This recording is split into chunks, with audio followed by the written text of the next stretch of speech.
ABC Sports exclusive.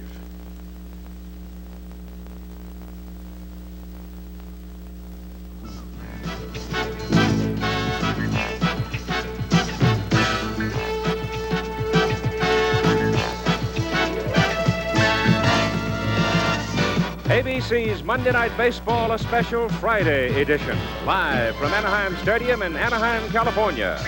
The California Angels hosting the world champion New York Yankees, and this ABC Sports exclusive brought to you by Chevrolet and Chevrolet dealers coast to coast. By Lowenbrau, when you want the taste of a truly great American beer, there's really only one tonight. Let it be Lowenbrau. And by Allstate Insurance Companies, you're in good hands with Allstate.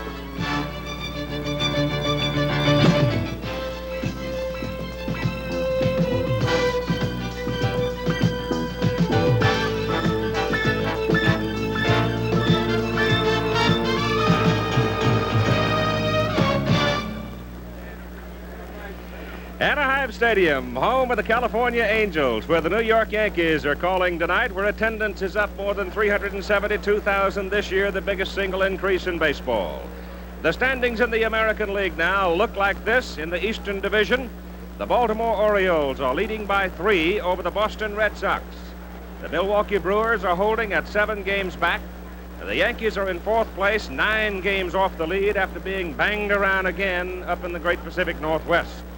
In the Western Division of the American League, the California Angels are on top by a game. The Rangers, Texas, they're in Kansas City tonight. Big ball game for the Rangers. The Royals have now fallen to 4th behind the steady Minnesota Twins. And hello again, everybody. I'm Keith Jackson, and I suppose you, like us, got a crick in your neck from looking over your shoulder on a Friday the 13th. The sun has been hidden all day, has just come out. It's very warm and comfortable as we settle in for what should be an exciting game tonight between the California Angels and the New York Yankees. The Angels came into the American League back in 1961, moved down here to Anaheim in 1966, and since coming here, the people of this part of Southern California have been most deliberate in their support. And as this ball club has started to improve and started to win, Gene Autry has been warmed by the support of the people here, and it looks like they're headed for well over $2 million in 1979. It was always the dream of Gene Autry to win himself a pennant. Yeah, baseball man. Loves the game, always loved it, all those years of riding at horses and shooting at the bad men. And to paraphrase one of his great hit records, he has been a silver-haired sugar daddy since getting into the game of baseball, spending well over $15 million for free agents and trades. We'll detail that for you as we move along tonight, but I'll guarantee you one thing, that the Cowboy is happy to have his ball club sitting on top. But right now, let's turn to Howard Cosell and talk about the latest adventures of the New York Yankees, because they come out of the Northwest bruised again. Yes, they escaped with their lives, Keith, but just barely. And George Steinbrenner, the Yankee owner, is not silver-haired, but he has been a sugar daddy of sorts, too. 2 things to remember about this Yankee team. They are realistic, they are poised. They are realistic in the task before them, to pass not 1 but 3 teams, Milwaukee, Boston, and then the apparently indomitable Birds of Baltimore. And they are poised because they have done it before, and they believe they can do it again. Indeed, Billy Martin told the old Dodgers shortstop Harold Pee Wee Reese on the field before the game, "Pee Wee, I think we can do it. I know we can do it, but it won't be easy." That's the mood of the Yankee team as they escaped from Seattle for the task of facing Nolan Ryan tonight. Now, ordinarily, I'd be turning this microphone and camera over to the Twin D, Don Drysdale. But as many of you know, he is the voice of the California Angels. And right now, you see him preparing to do the Angels radio broadcast.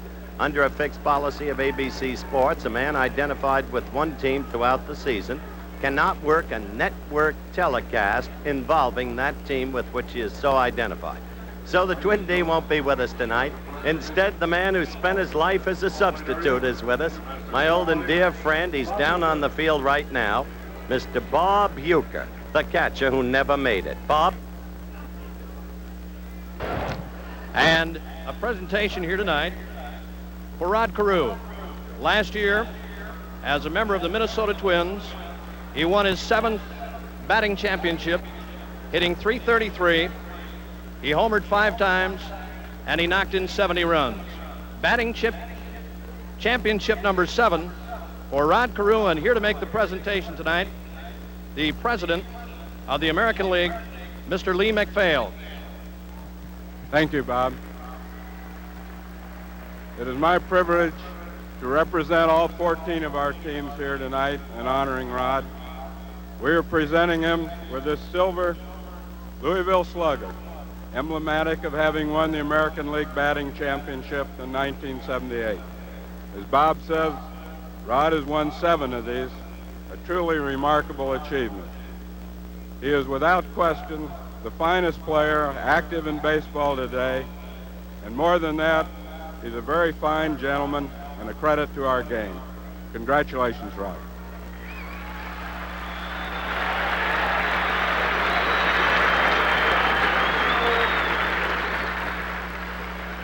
Thank you very much, Mr. MacPhail. And I'd like to thank the Louisville Slugger, Pillark and Bradstreet, to have been presented me with this award tonight. And I just hope that I can get back within the next week or so and give Roy Smalley and the other guys a run for another batting title in 1979. Thank you.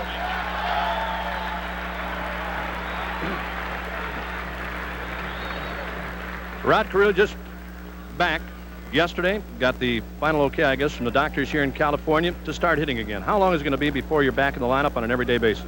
Well, Bob, I think, if I can get a couple of days of hitting, maybe 4 or 5 days of hitting, hopefully, I should be back in the lineup next week in Baltimore. And I know it's going to be kind of hard, but I'm just going to do my best. I can't hit by sitting on a bench. I can't get myself back in shape by sitting on a bench. So I'm just going to have to play as much as I can and work myself back into some kind of shape. All right, gentlemen, thank you.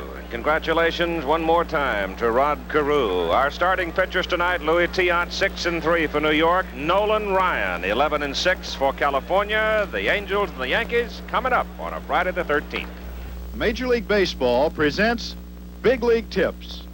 Well, I think the most important thing about hitting is find a bat that you can use, something that you can swing. You don't want to find a bat that's too big that when you swing it, you might fall. Find something that's comfortable in your hands, walk up to home plate, and if the pitch is around home plate, take your whacks, because that's going to show that you want to hit, and that's where you're going to start learning to be an aggressor.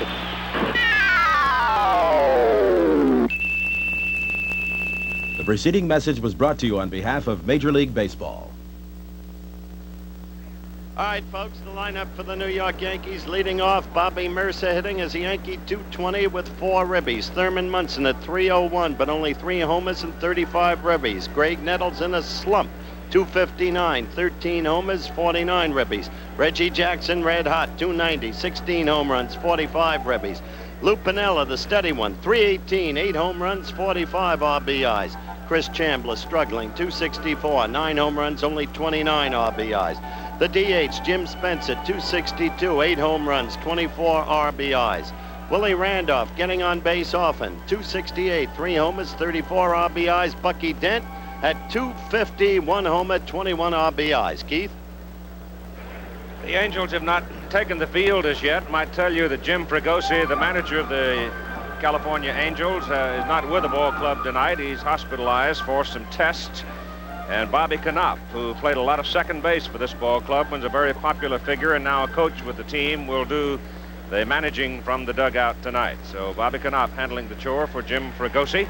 The crowd is a little late getting here, and good reason for it, because the 5 o'clock start, it's kind of hard to steal more than an hour, and the traffic sometimes on the California freeways can get very gummy this time of the day.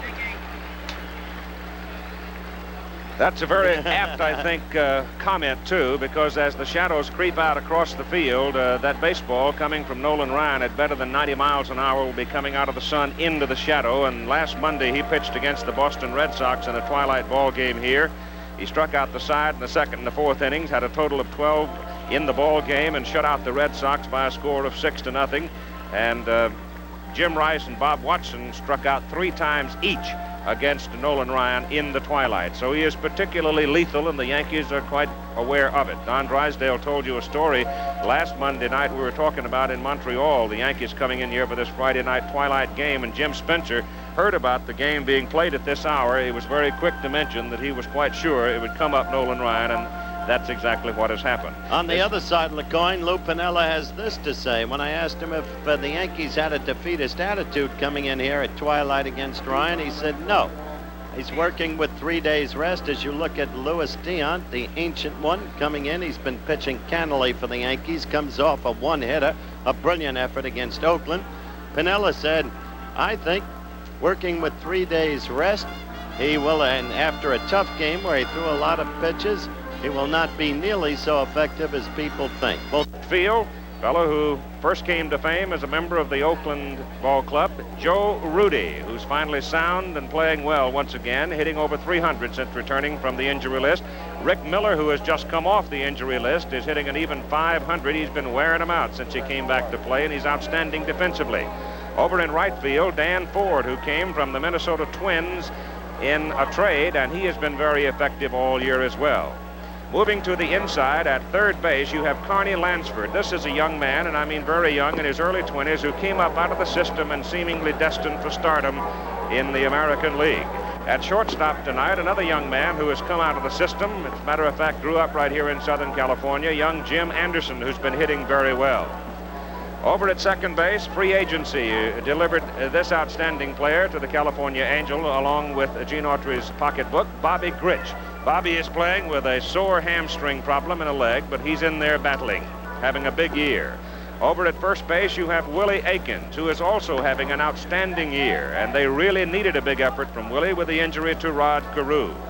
Back of the plate is another young man who has become feared, literally, with men on base. He's become a good, hard, tough clutch hitter, Brian Downing, and Nolan Ryan with his numbers there on the mound. And the stories about this man and his pitching achievements will go on throughout the night. Worth remembering that he defeated the Boston Red Sox 6-0 last Monday night in a twilight game here. We had this mild delay in starting, Keith, because Nolan was a little late coming in from the clubhouse, or rather coming out from the clubhouse, as Bobby Mercer is the first to go against Nolan. He has had fair success in the past against Nolan. Generally, the Yankees have had little. The first pitch of the ball game is low and outside for ball one.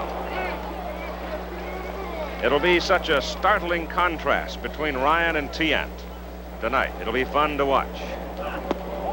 That pitch is high. 2 balls and no strikes. Larry Sherry, the pitching coach of the Angels, says that Nolan has been throwing well. He's in his rhythm. He's compact, more consistent with his delivery, and his pitches have been in the black part of the plate rather than up and over the plate. And Bobby Mercer hits it high in the air in the sun field. Over in right center goes Danny Ford, looking up into that bright sun, and the right fielder for quite some time now is going to be looking right at the sun. One down. Number 15, catcher, Thurman Munson. I'm proud to announce that we've been joined by Bob Ueker. Usually gets lost in the tunnel from the dugout runway. I made it. I made it. Welcome back, Robert. I'm using up one of my options tonight, Keith. Thurman Munson at 301 on the season with 3 home runs, and Ryan has it on the corner for a strike. I asked Thurman about facing Ryan in the twilight. He said, me against Ryan, it doesn't matter. 5 o'clock, 8 o'clock, it's the same thing. Breaking pitch is high, and the Texan stretches his shoulder a little bit. He's in an option year and having a good year. He goes outside, and it goes to 2-1 on Thurman. Lives in Alvin, Texas off season. That's about 30 miles southeast of Houston. There's the amplification of what Howard was saying. That's right. There you see it.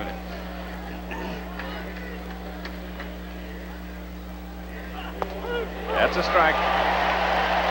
And it's 2-2 to Munson.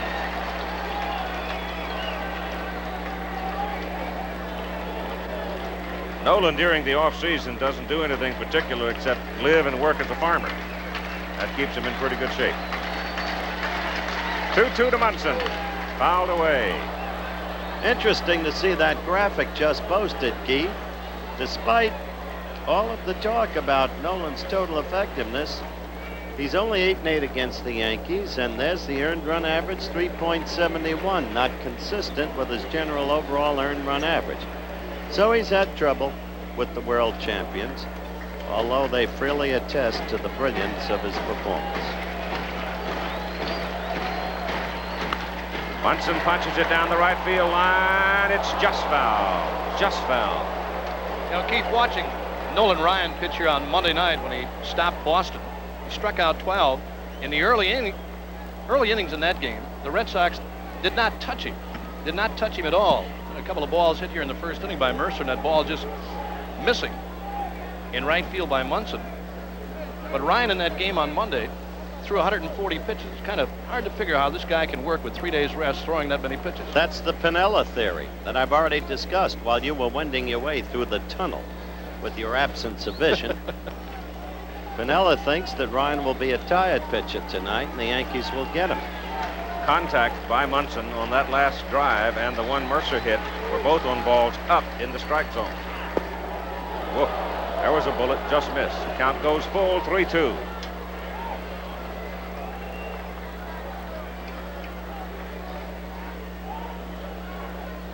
The tip-off on Nolan Ryan is that in his 12 complete games this year, he's walked 3 or less batters. He doesn't freeload him to first base. He can hang in. Munson again fouls it away. It was a good pitch on the outside corner. Count holds 3-2. Keith, you can see how defensive hitters are when you look at Munson just trying to punch that ball to right field, even ahead in the count to Munson earlier, just trying to slap a pitch to right field. As this game progresses, the shadows around the mound area now, as they get out a little bit further, and the game gets into about the 3rd or 4th inning, it gets really tough. There you see the shadows with Nolan Ryan on the mound. They don't figure Thurman to pull him because the center fielder Miller shades him to right, and instead he walks in. That will bring up Greg Nettles, who is struggling at the plate of late. Here's the pitch that put Munson on first base. Greg Nettles. We're close. But it was up. Nettles at 259, and that's not that far off his career average. But he has not been productive of late. No, he's been in a deep slump for a long number of weeks. Isn't quite aware of what he's doing wrong, but he's been through it before, and he's always come out of it. I was watching him in the hitting cage before the game. Pitch is low. Looked like the bat weighed about 30 pounds. Tell you, when you get 16 hits against Seattle and 14 runs and you go 0 for 6, you start thinking. I think Keith brought up a very important point, too, with Nettles. Munson is going, and the throw through, and he's gone.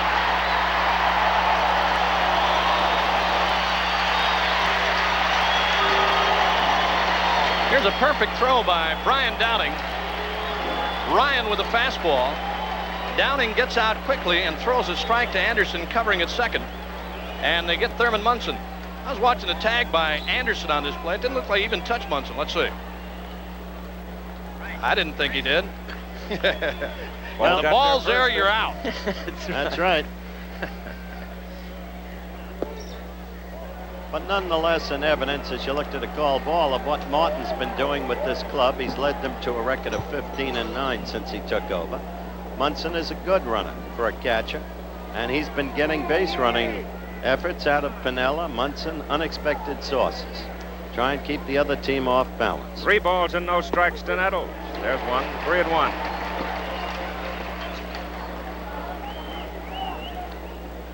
One of the things to remember, I'm sure, about Mr. Nettles, though, is he is a streak hitter of all streak hitters. There are times when he comes to the ball yard and you cannot get him out. Over the last 3 years, he's averaged 32 home runs and 97 runs batted in, so his time may be in front of him, and if it is true that his streak is coming, it'll come probably at a very good time for the Yankees. There's another strike called on the outside corner, just nipped it. Now the count is full, 3-2. The thing I was going to say about Nettles a moment ago, Keith, too, the fact that over the last few weeks, Nettles has been hitting a lot of balls to the opposite field. You brought up a point that he may be a little bit tired, and that's the thing that shows it with Nettles. A lot of balls hit to the opposite field. This guy's a dead pull hitter. 3-2 pitch. Fouls it back, and he fouled back ball 4. But with Ryan, you must protect yourself because his curve snaps hard late.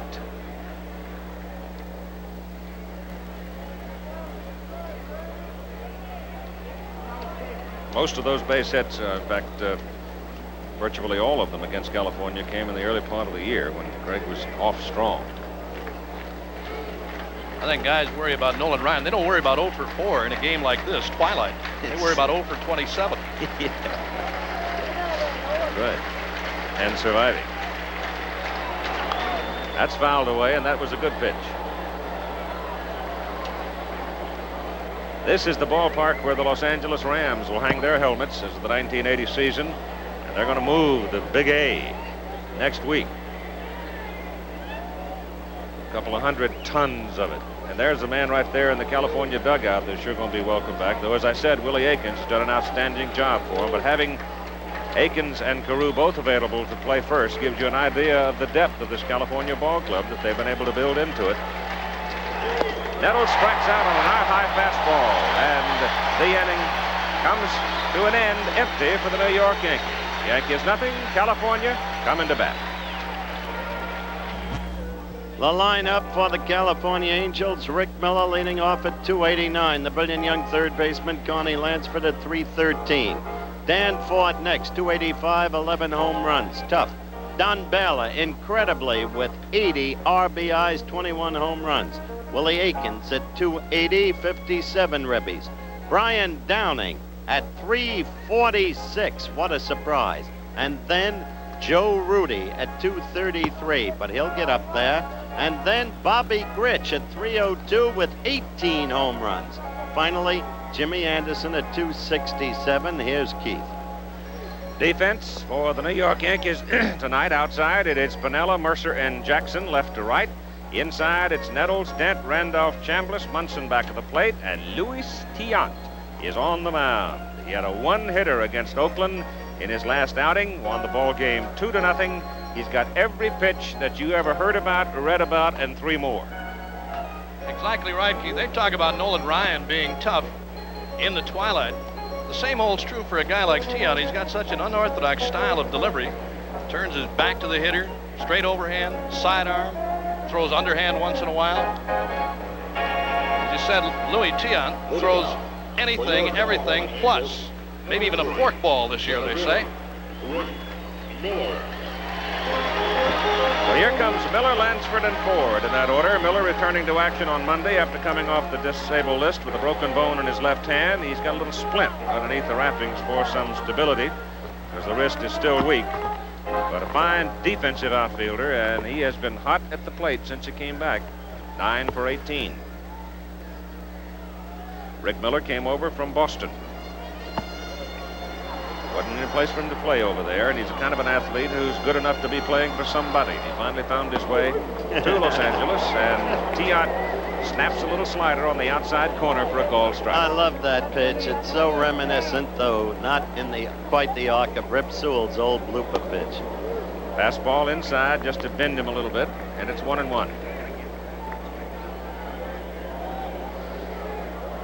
Darren Johnson coaching at first base for California, and there's a name from out of the past. Bobby Knopp is at his normal position at third base, though he is the acting manager tonight. The numbers on Louis Tiant against California.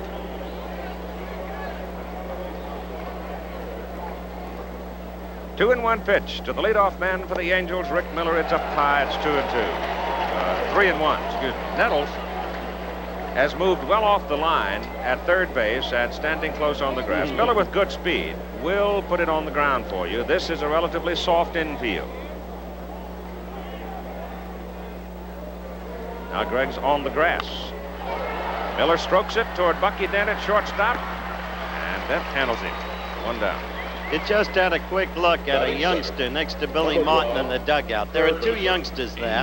One of them is Roy White's little boy, and the kid is a riot. He knows every player in the big leagues. He's got the bubblegum cards, and Billy called him over before the game today, and he said, "Will you tell Howard your latest trade?" And he said, "I traded Billy Martin." I said, "For whom?" He said, "For the Oakland manager." Carney Lansford at 313 takes a breaking pitch inside and tight. I liked Reed White, Roy's boy's comment a couple of weeks ago when Bobby Mercer had moved from the Cubs over to the Yankees. Change up is hit high in the air to left field, playable. Piniella calls and makes the catch for the second out. Yes. Batting third, number 50. They were talking about what number to give Bobby, and certain numbers, of course, in the Yankees are not available. And he said, Reed said, why don't you give him Yogi's number? And or number 8. And somebody said, well, you can't. That's Yogi Berra's number. He said, he's not doing a thing. Dan Ford, severely closed stance, but he has power. He took Paul Splitoff way up on the bank next to the freeway in Kansas City a few days ago. Good solid 285 hitter. He slices this one foul to the right side, out of play. Look at that close stance on Ford, Keith. He's more of a right field, right center field hitter with hard stuff. Anything off speed, if you make a mistake inside off speed stuff, he'll pull you and hit you hard. He came over from the Twins for Ron Jackson and Dan Goodwin. Nobody aboard for California in the bottom of the first inning. Count is 1-1 on Ford. You've got 2 out.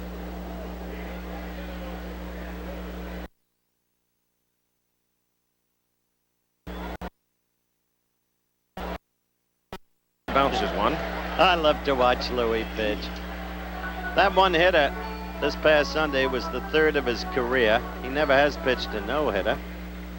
And his last one-hitter came in 1968 when he was with Cleveland, and it was against the Yankees. And the guy who got the hit got it in the first inning. It was the last hit he ever got in the big leagues. A fella named Mickey Mantle. Got a lot, I'll tell you that, before he packed it in. Ball is hit foul to the right side, out of play. You've got a pretty funny act out here now. Howard mentioned the fact that Tiant turns his back on the batter just before he makes his delivery to the plate. Well, you look at Ford standing in the batter's box, and for a split second, what you have is a hitter with his back to the pitcher and the pitcher with his back to the hitter. You look in from center field, and you can see now as Ford takes his stance just how severely closed he is, literally with his back to the pitcher. By the time Louis swings around now, it's back-to-back. And that's low. Louis turned around saying, this guy kidding? What are you doing?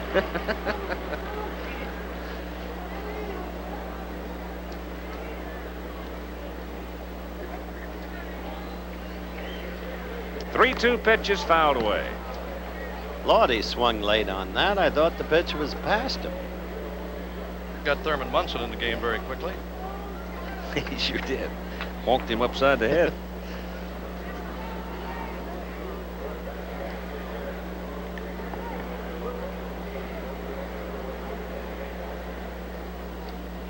Crowd still filing in.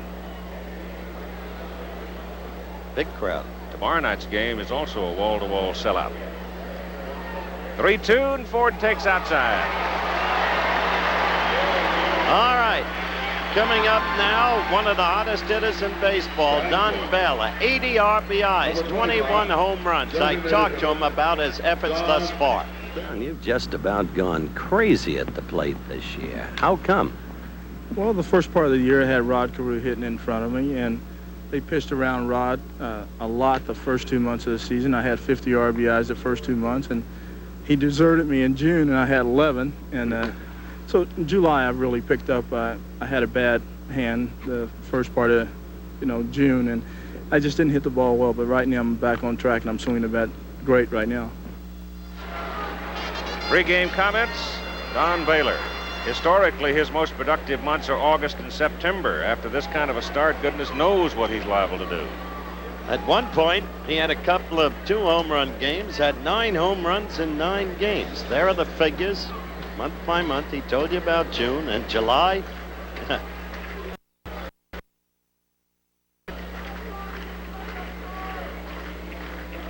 Ford off first, Tiant holding him close. Family and I were down to see the Angels play Oakland on July 4, and he hit a shot almost in the scoreboard.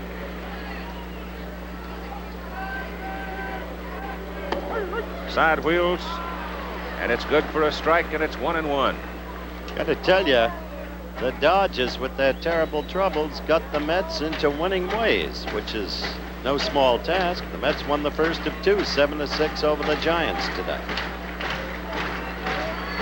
The 1-1 pitch to Baylor, standing deep in the box to look at Tiant as long as he can before he cuts loose on the pitch and he fouls it back. And it's 1-2.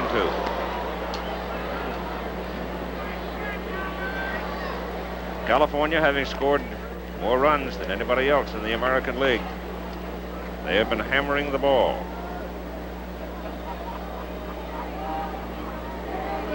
Ford has stolen 5, been caught 3 times this year. He's your base runner. And the 1-2 pitch to Baylor. Outside, even at 2. Yeah, you talk about this California ball club, Keith, the amount of runs they've been scoring, and it's been unbelievable. The hitting is the thing that's really carried him. In years past, it's been pitching, but they are hurting for pitching. No left-handed starters. Banana is gone. They have one left-hander in the bullpen, LaRoche, and he has been hit hard, so it's been all hitting for California. 2-2. High. Full at 3-2. It's placed a very great burden on Nolan Ryan, something I talked to him about before today's game. At the same time, they've had brilliant relieving from young Mark Clear. He's been the guy that's really been the stopper in the bullpen. Last year it was LaRoche. This year he's been hit hard. It's been LaRoche is showing some signs, Bobby, of coming back a little bit. His last couple of outings, he's been quite good. There goes Ford on 3-2, and Baylor walks. So Louis Tiant, after getting the first 2, has now walked 2. Batting fifth, number 22. Willie First Aiken, baseman, a Willie 280 hitter with 57 runs batted in. Before the year, he was on the roster in pencil only as pinch hitter and perhaps some DH. Had a good spring. Then he came on to replace Dan Ford, who was hurt early. Hit 5 home runs in 8 games, and now, with Guru hurt, he's been playing first base and the DH. Willie Mays Aikens. Anything like the original is more than acceptable. 2 out, 2 on. No score, bottom of the first inning. Louis Tiant pitches and gets a strike on Aikens. They'd he'd come up to the big club, and he'd last a while, and he'd go, he's young a couple of years ago, and he'd go back to Salt Lake, and he'd wear everybody out over there, and then he'd come back up, and then he'd go back, but he's arrived now. The amazing thing about Aikens, Keith, the fact that he's only played in 67 games. Yeah. That pitch is low. His managers in the minor leagues were the 2 people who are coaching at the corners for California. Bobby Knopp, A and AA, and Darren Johnson in AAA. I'm sure that helps a young man. Louis throws a balloon up there that floats in high to make it 2-1. Well, he's thrown 11 different pitches already. Having a little trouble getting him in the strike zone. Plate umpire is Jim Evans.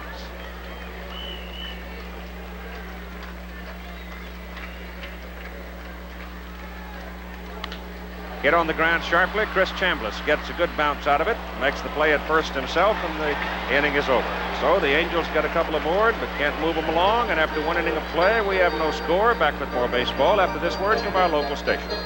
Your attention, please. Reggie Jackson. For the Yankees, the middle of the order, Reggie Jackson, Lou Piniella, and Chris Chambliss. Reggie now at .290, 16 home runs. He has struck out 21 times in 58 lifetime appearances against Nolan Ryan. It's power against power. Things don't look much better tonight.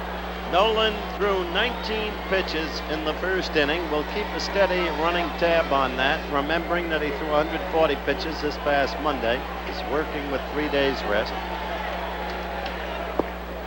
He's low and away on his first pitch to Reggie for ball 1.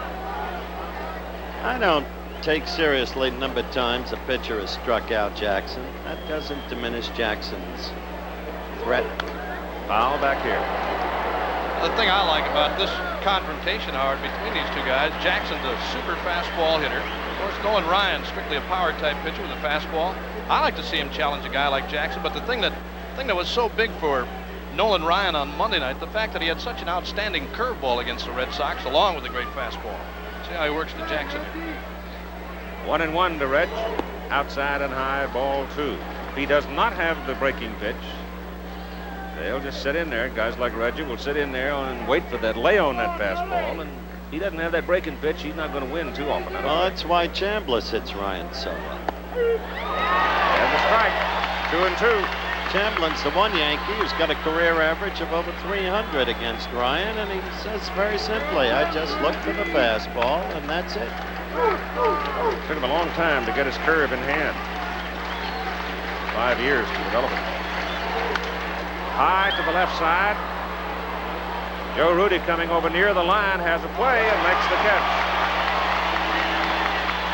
Coming up now, Lou Piniella, who escaped relatively unscathed from the Seattle Kingdom, but not without a near altercation. Listen.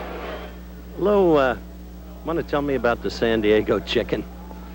Well, we were playing in Seattle, and, you know, as everybody knows, we don't play very well there, or we haven't played very well there, and the Chicken was having a little more fun with us than I thought he was entitled to. I feel that the Chicken's good for baseball. Let him stay outside of the white lines. Let him stay in top of the dugout or in the stands, but don't clown around too much at the players, especially after they're getting beat like we were.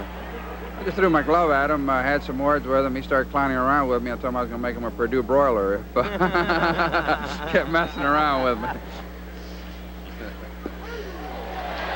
Breaking pitch is in for strike 2 now to Piniella. Well, a couple breaking pitches that he has thrown tonight, Keith, and a beauty.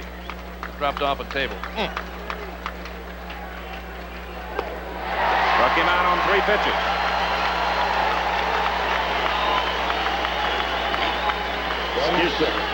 It was a Purdue broiler on that one. Say that again. Off the table. Chris Chambliss now. Let's see. Those don't mean what some of you might think now. The Klan is not in town. Those are K's that are hung up there. Chambliss grounds at the shortstop Anderson, who has to hurry with it after failing to get the handle. But those K's are hung up by a group of fans over there to indicate the number of strikeouts Ryan's recorded. Nothing for the Yankees, top of the second. After 1.5 innings, no scores. Brian Downing, Joe Rudi, Bobby Grich. Downing, a lifetime .246 hitter, as you see the line score in the game. Now, he's second in the American League. Only Roy Smalley of Minnesota has a higher average than Brian Downing. .346. Brian's an interesting case. Rejected almost from the beginning, then proving himself with the White Sox as a good fastball hitter. With the Angels, he handled a curveball. The net result is the average just recited by Keith Jackson. And a very unusual stance at the plate. Watch him from center field now. You see he's wide open. As the pitch comes to the plate, he steps toward it with a little hitch in it, and it's inside from Louis for ball 1. There's the American League batting leaders, and you can see the presence of Mr. Downing.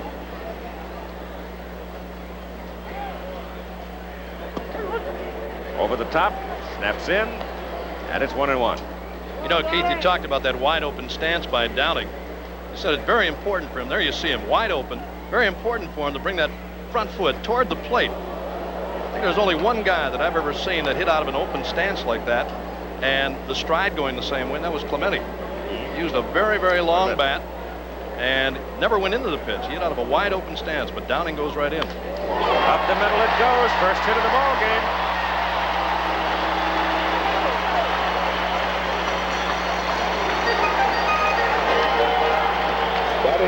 Downing is on, and here comes Joe Rudi and scores out of the National League. Montreal seeing its lead pared down in recent days, leading the Padres 5-4. Game 1, the 8th inning. Atlanta over Pittsburgh 8-2 in the 4th. A grand slammer for Jeff Burrows.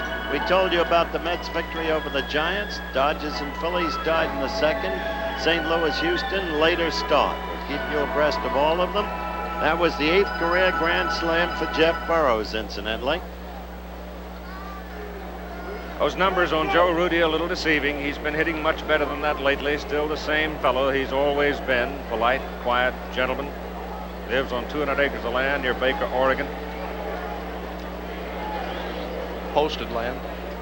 Posted, Lynn, that's right. Lays it down, foul. Clemente, eh? The only one you ever saw with that open a stance. No, not with that open a stance, but didn't go into the ball like Downing does. Roberto, when he'd stride with his front foot, Howard, I thought it went toward third base, but he had that long bat. What about Fatty Fothergill with the Tigers in 27? Well, he hit the left side, though. No, he didn't.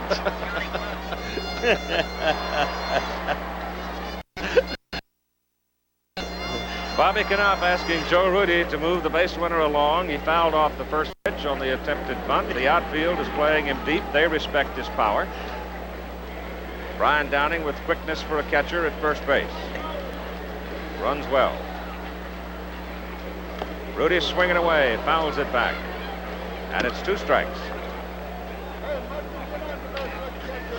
Want to quickly tell you folks that nice thing that Buzzy Bavesi, who runs the front office of the Angels, did, lifted the blackout so that the local folks could see this game tonight.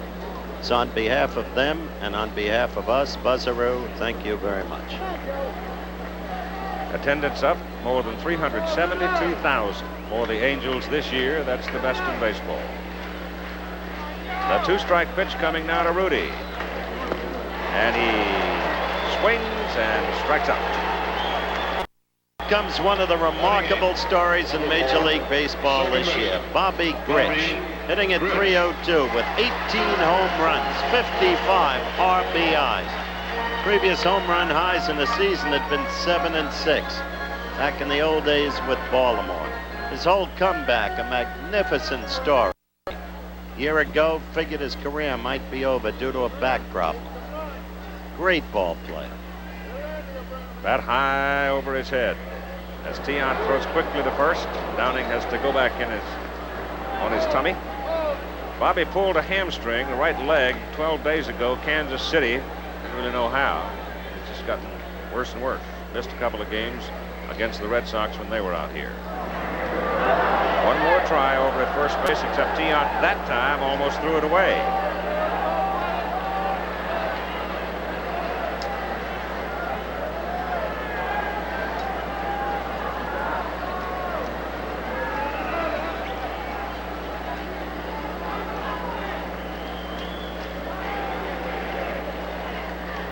The pitch is high and away to Bobby Grich. Downing is 2 for 4 on the base pass. You can see the Angels have not done a whole lot of running in their last few games. They haven't had to. Been rattling the fences. Or the parking lot. Shot. Oh, Nettles flags it down. Downing gets back to the first base. Now we'll have a timeout while Gray counts his fingers. What a reflex action. Look at it again.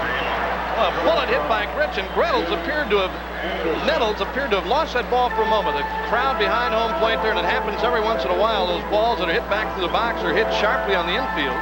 You lose them momentarily in the crowd, and Nettles appeared to have lost it for a second and then grabbed it.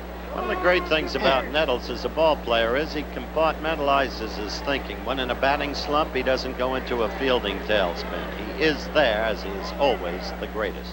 Jimmy Anderson, the shortstop, takes a fastball on the outside corner for strike 1. He's only 22 and very likely the shortstop of the future for California. Been struggling a little bit with a sore shoulder. He's a scrappy little battler. Strike. Went far enough. Look at this play by Greg again, and then think of what Bob Ueker said. The possible loss of vision due to the crowd behind the plate.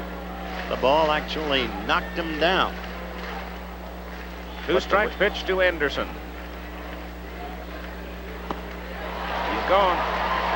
So the Angels get a leadoff single from Brian Downing, but they can't do anything about it. And we've played 2 innings of play in Anaheim. We have no score.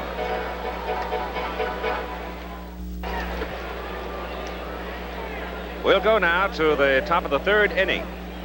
For the New York Yankees, Jim Spencer, Willie Randolph, and Bucky Dent. Spencer, an ex-Angel. He's the designated hitter. He has 8 home runs. He's dangerous. In batting practice, he knocked 4-5 of them in seats or out there in that hole they're digging for the enlargement of Anaheim Stadium. I want to tell you a story about some of the holes around Anaheim Stadium before the night's over involving Lee Walls. Spencer hits it, big chopper, out to Bobby Grich, who throws him out. And you've got one away. Ryan now has thrown 29 pitches in the ball game. Number 30, second baseman, Willie Randolph. Cutting down. When you look at the fact that he threw 19 in the first inning, exactly the pace he would want to throw at. I asked him the other night, Howard, about the 140 pitches, if that was rather high for him, and he said it was. And I think Keith talked earlier about the fact that Ryan has cut down on the walks. Anytime you got the kind of velocity and the strikeout potential that Ryan does, you're going to throw a lot of pitches. He had problems earlier in the season. Larry Sherry, the California pitching coach, talked him into spending more time in the bullpen before each starting assignment. Get himself a little more relaxed. Larry Sherry would know about that. Pitching hero out in the bullpen of the '59 World Series. Won the Babe Ruth Award as the MVP. He'd know about that. Here's the kid who's been getting on base so effectively for the Yankees. Ryan has now gone to 3-1 against Randolph. Willie had a 4-for-4 night. Final game up in Seattle. Here's a pitch that Ryan wanted, and not that bad a pitch. Around the knees, the outside corner. Walk Randolph. That's the second walk of the game. Bucky Dent, the shortstop, coming up. 4th of July. Played at 6 o'clock. Oakland A's were here. Lee Walls, first base coach for Oakland, and they've got big holes dug up out there where they're expanding and moving the scoreboard and all that kind of stuff. Normally, you come out of the clubhouse exit and you turn left to get on the bus. Walls comes out, makes the usual turn left, and promptly falls in a 6-foot hole. They have turned the lights down for the fireworks. Lee's rolling around down in all that dust and everything. Lost his glasses, tore his britches, and about that time the fireworks started, and you know where he thought he had gone. By the time he climbed out, he had missed the bus, and they throw the ball away at first base, and Randolph counters down to second. So it'll be an error on the pitcher, Ryan. Come on, they can play stuff over there. You'll see that last play one more time. Ryan turning and throwing toward first base, and the ball behind the runner. And there you see Randolph heading for second. I don't know if Akins ever saw that throw coming from Ryan. Sure he did either. Kind of went between them. All right, now an opportunity for Dent. Yankees have no hits so far in the game here in the top of the 3rd inning. They have speed at second base. Dent looks at speed and heat for strike. Yankees are going crazy with their inconsistency of run production. 2 games, they had 2 runs against Seattle, total of 5 hits. Then 16 hits, 14 runs. That's foul and strike 2.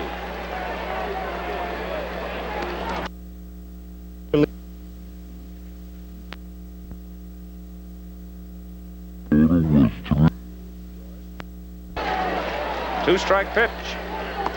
Gone. Bye-bye, baby. Fired. I'll tell you, that's got to be a 100-mile-an-hour pitch right there. No contest right here.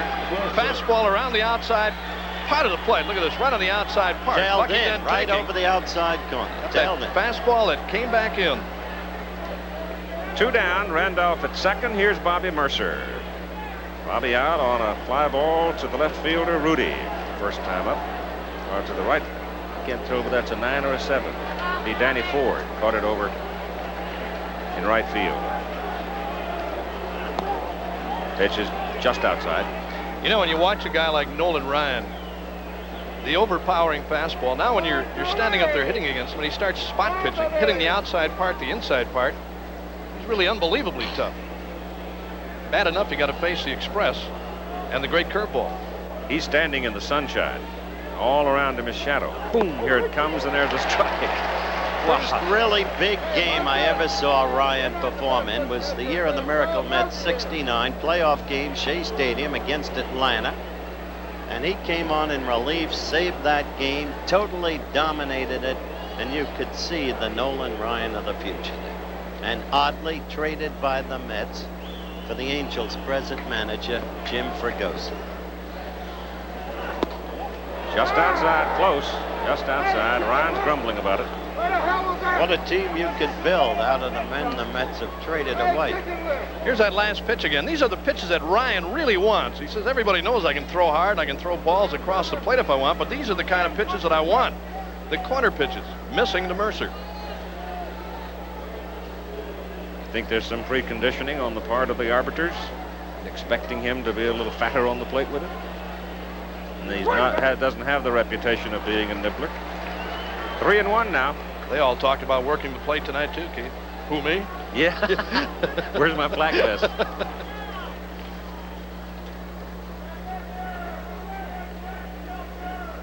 Jim Evans back at the plate tonight.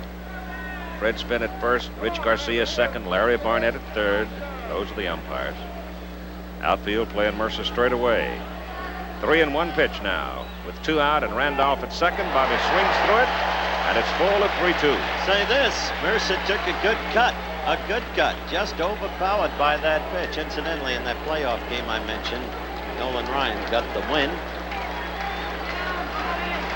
Never forget when he first reported to St. Petersburg. They knew he was a whiz kid instantly.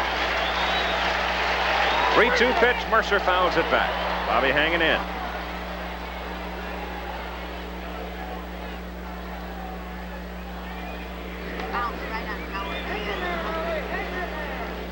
Another Oklahoman standing there with a piece of lumber in his hand. Bobby not having an easy time of it at the plate. Yeah, but he's steady.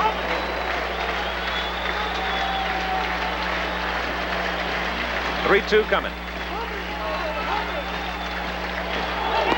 Got him.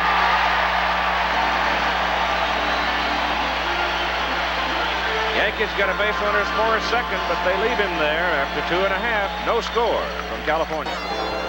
Line score in the game so far, nothing but goose eggs up there for the Yankees.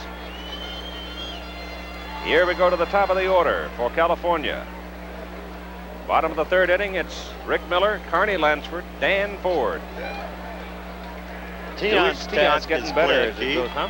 Tion just has to hold together and give nothing away because Ryan is really blowing that ball. It's the kind of game, the way it started anyway. You gotta win 1-0 or 2-1, whomever.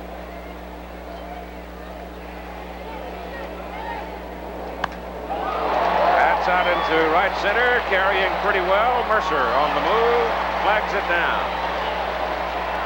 Ball was hit with some authority. 1 out.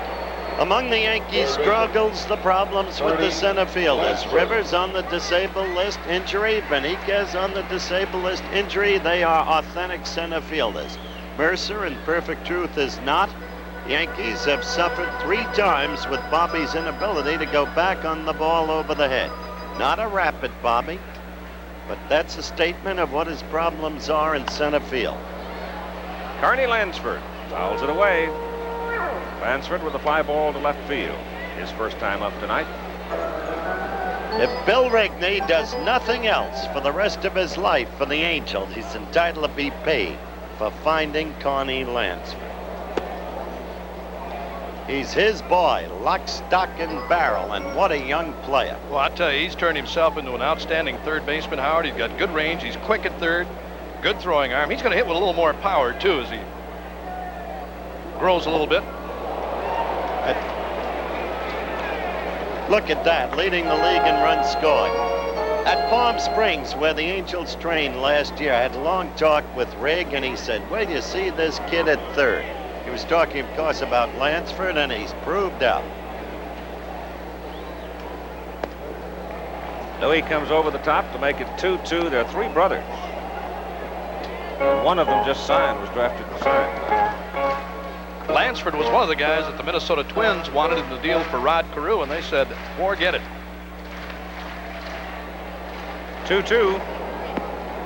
Breaks in low. The other brothers are Phil, who's playing with the A-ball in the Toronto system right now, and Jody, who is playing for the San Diego Padres.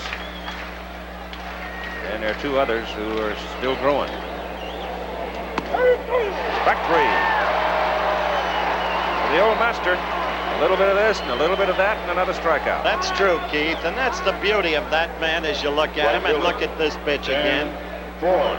When you've been around as long as he has, gotten out as many batters as he has, faced the best of them, you're absolutely fearless. He just does his thing. If he gets hit, he gets hit. If he doesn't, he doesn't, but he is the profession.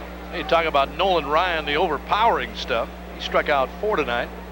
That was number 3 for Phenia. That's right.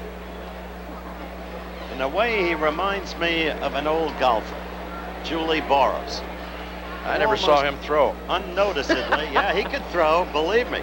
Unnoticeably won 2 U.S. Opens because he was the profession.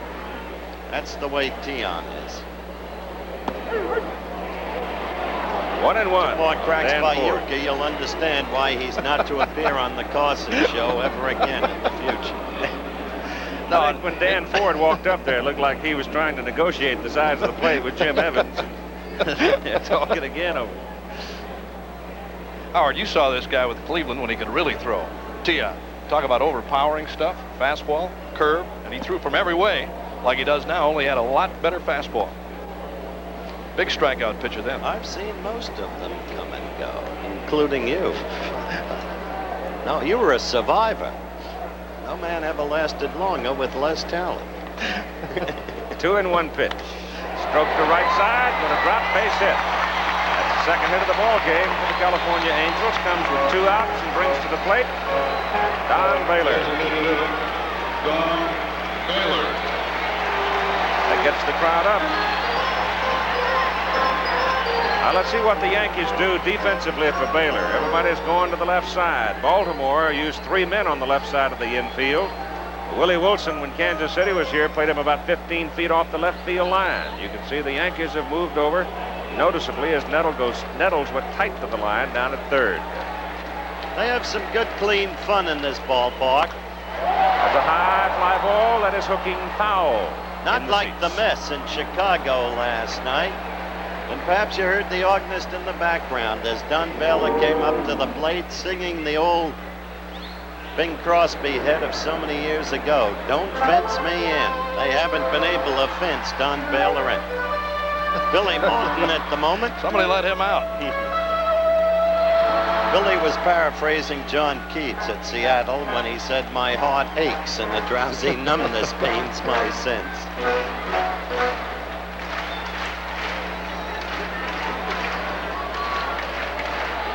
Ford edges off first. Tion got to be careful with the big guy. Outside, 1-1.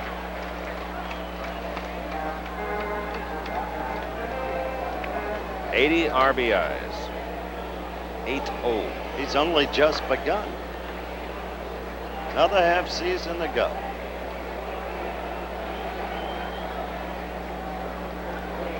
One pitch. Hit sharply. Nettles can't flag it. Left field, base hit. And Ford's going to third, and he makes it. He had a little hesitation at second base. He saw Piniella come in, and Lou went over to pick up the ball, and then he broke and went on to third. Well, look at another it again. super play. You'll see Nettles just flag it a bit. Deflect its course. That's why Ford was able to take third base. There are some that even Nettles can't get. And so Willie Mays Aikens comes to the plate. Out of Seneca, South Carolina, which is about 5 miles or so from Clemson University. Home of Danny Ford one time, and the Clemson Tigers.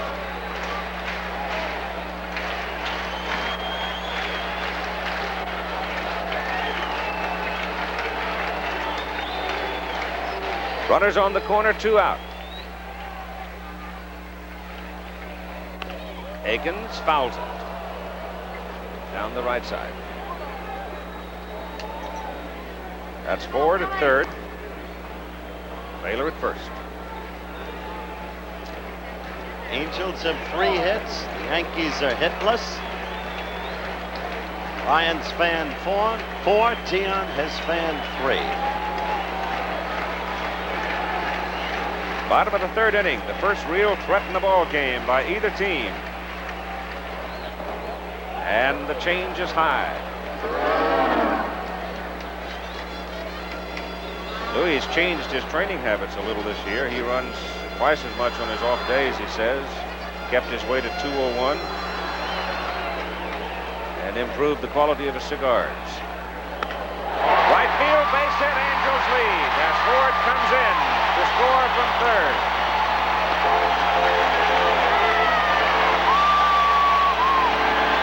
It's got a good swing.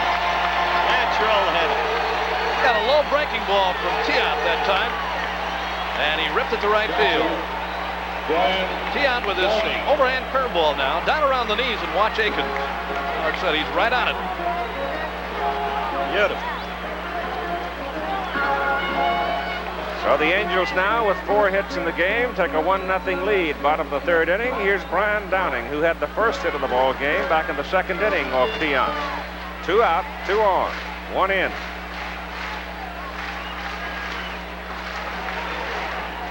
Baylor still has good speed at second base, and the pitch is in for a strike. Remember what we said, up against a Nolan Ryan, you gotta hang in there. You gotta make it a 1-run ball game if you're gonna beat him.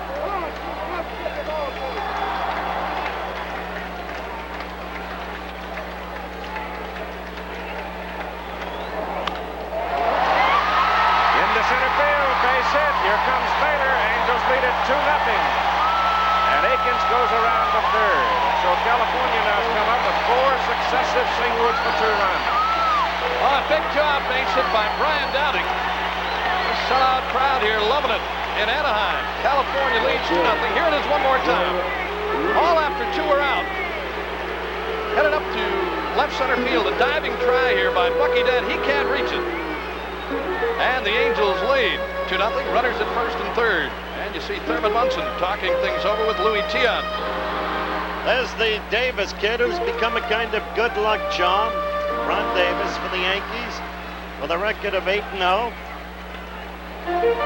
Side-wheeling kid, keeps the ball low, throws a lot of ground balls. He's been critical to the Yankees still sustaining pennant hopes. But now Cleveland with a 2-run lead. Cleveland, California. Forget. Too many red eyes.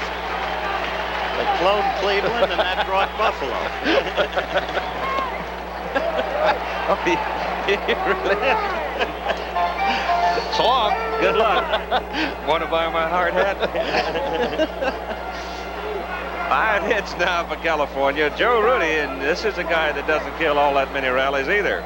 Billy Martin, Art Fowler in the Yankee dugout. 64 pitches so far for Tiant.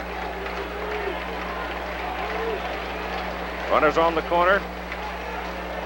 And Rudy looks at the outside corner for a call strike and backs out in disbelief. Joe won't say much though. Here's one more time. That last fastball by Tiant off the outside corner. It sure was. But a strike.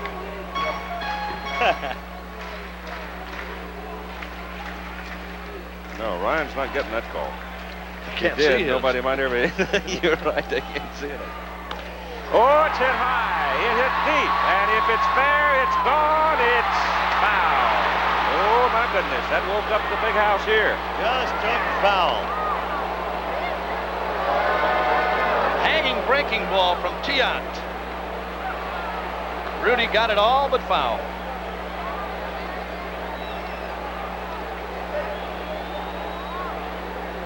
One and 2 count.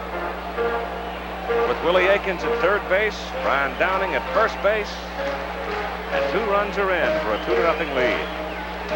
Angels in the bottom of the third inning, leading Texas by 1 game in the American League West, with Texas playing in Kansas City tonight. The Royals have really been struggling. They came in here and swept California. It looked like world beaters, but since that time, they've just been wobbling. That pitch is just outside.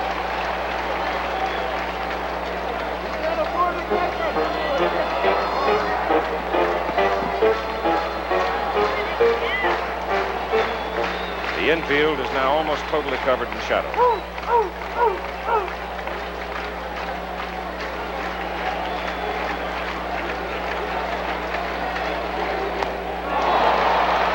strikes out, and the inning is over. But it's profitable for California. After 3 complete innings of play, the Angels lead the Yankees 2-0. Tomorrow. Well, look at that. They don't even know Ueker's here, Keith. Yeah, but Meredith's not here either.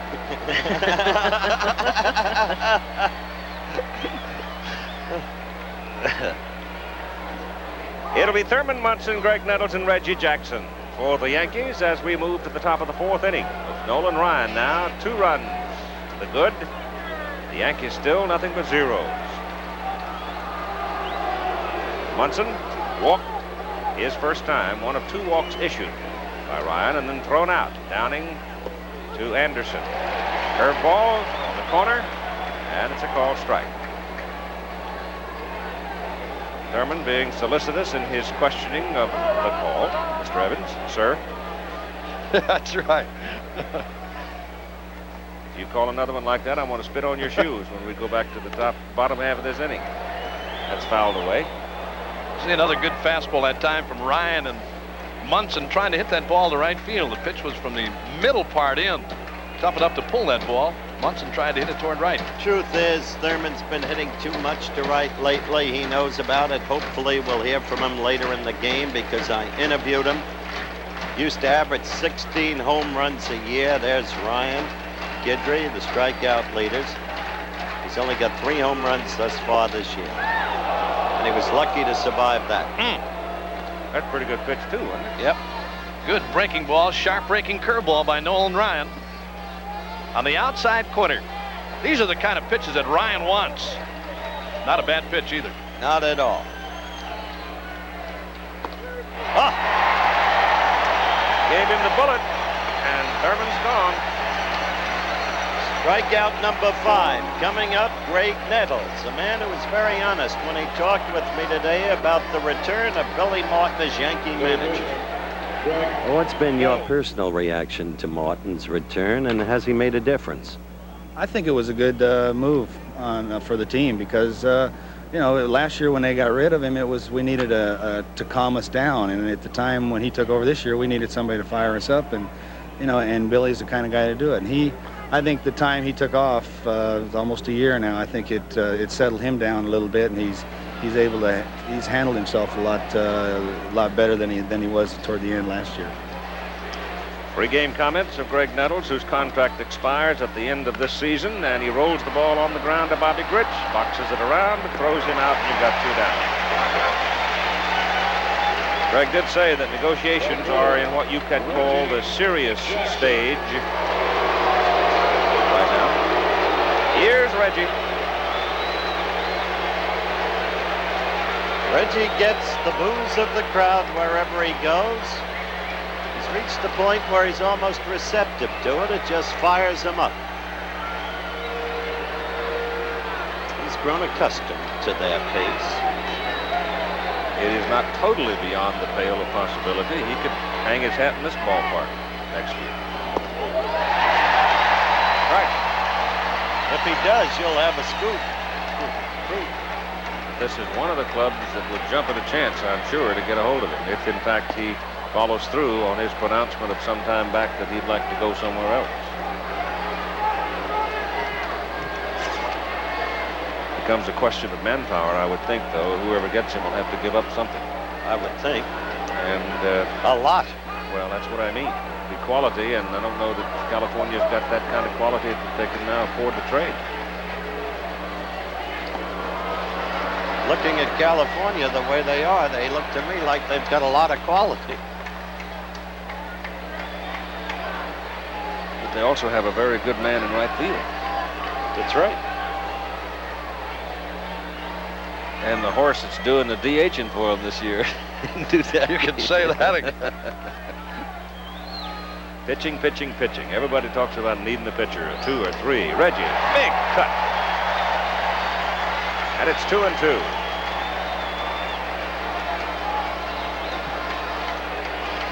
You know, you get a club like California, Keith, I'm sure it would really upset the fans here, depending on how California finishes, of course, this year.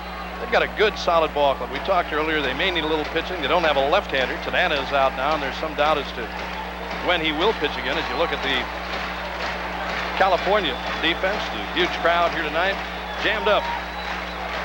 To break up a ball club, to bring a guy like Jackson on, I think would really upset the people here in California. It won't do it. That pitch is high, and it's a full count, 3-2. There was a big brouhaha when Bobby Bonds was traded away. A lot of griping and moaning about it, but turned out in the Bonds deal that Bavasia produced 5 regulars on the field. Haven't heard much about it lately. Regis fouled that one back. No, Bobby's holding press conferences in Cleveland now. He wants to leave there. Yeah, he said it's time to go. That's right. They've enjoyed him for 2 years there. He's It's been time around. to go. Yeah. He's been around. San Francisco, here, Texas, Cleveland. And he's still a great ball player.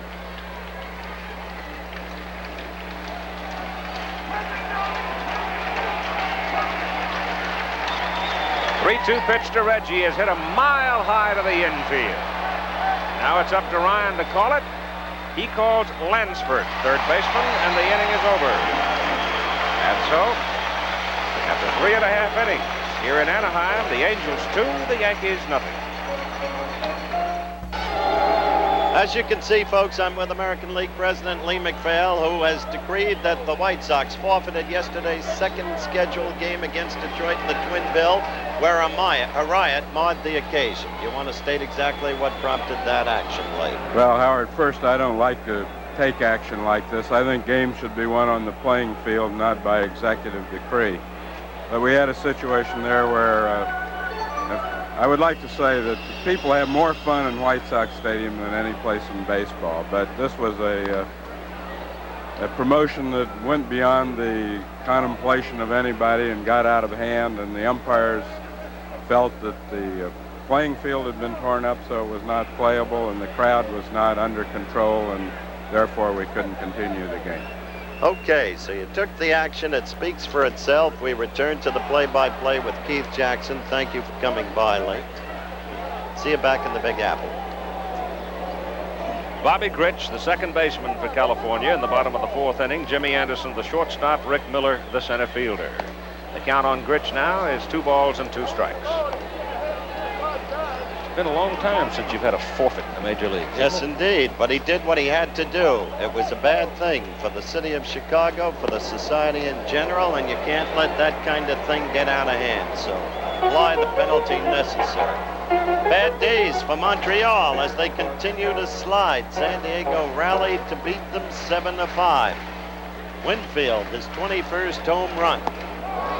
Bobby Grich swings and misses on a high fastball. It was almost eye-high, and there's 1 out. Interesting, isn't it? Coincidence. Lee McPhail was here as we continue on Monday Night Baseball, this Friday night edition being an example, to try to continue to cover all of the diverse stories of baseball in a new sense, as and when they happen. 5 strikeouts now for Tiot. Here's Jim Anderson, who struck out swinging first time up. This time Jimmy goes after the first pitch and fouls it back in the crowd. Pretty good catch up there in the upper deck.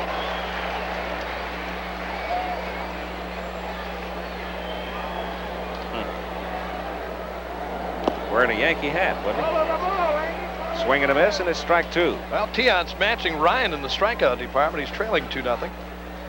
Both have struck out 5.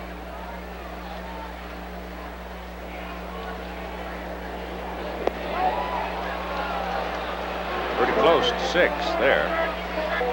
They appeal at first base.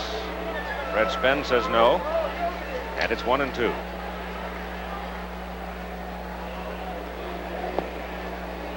Two and 2. Close 2, Keith.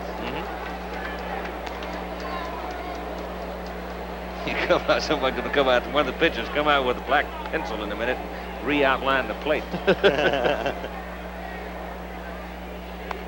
Foul back.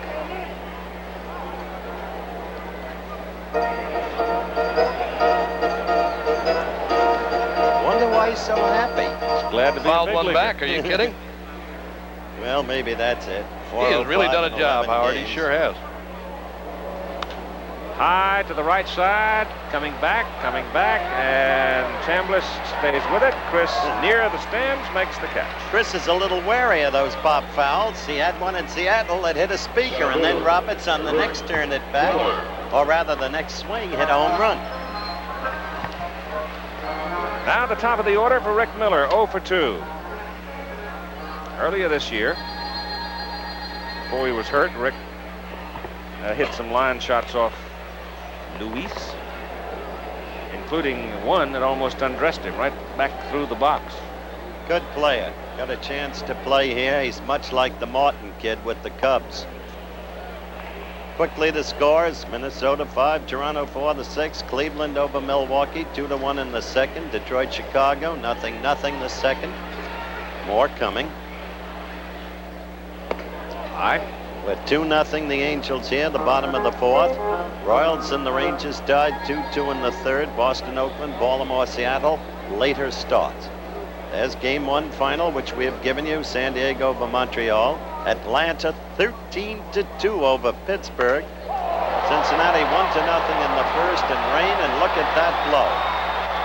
Off the wall at 390 feet, and Miller is turning and going to third. A triple.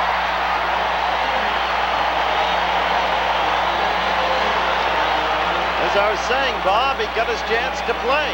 Here it is one more time. Just like Martin did when he went to the Cubs from Philadelphia. Got a high fastball from Tion. There you see Jackson giving chase near the wall. That ball bounces off the wall. Throw coming on from Reggie Jackson. There's Randolph. The throw sliding. Miller in the third with a triple. That's base hit number 6 off Louis Tion. Miller almost hit one out of here back in the third. His last time up, fly deep to Mercer in center. And another tough cookie up. Down the line strength, Keith, in this batting order. Gotcha. One of the things I think that sort of marks this team is they're not cocky, but they're confident. They sort of look like a bunch of ball players that have been melded into a team who feel like they can win. As Lansford hits it high in the air to left center field, but Mercer has a beat on it and flags it down for the third out. So they leave Miller at third base. And after 4 innings of play, California 2, New York 0. Please report to security. It is 2-0 California. The Yankees will come up with Piniella, Chambliss, and Spencer. We go to the top of the 5th inning, and folks in the Milwaukee area, here's a voice you've heard before, Mr. Bob Ueker. Okay, Keith, Piniella, Chambliss, and Spencer here in the Yankee 5th inning. Nolan Ryan struck out 5, walked a pair.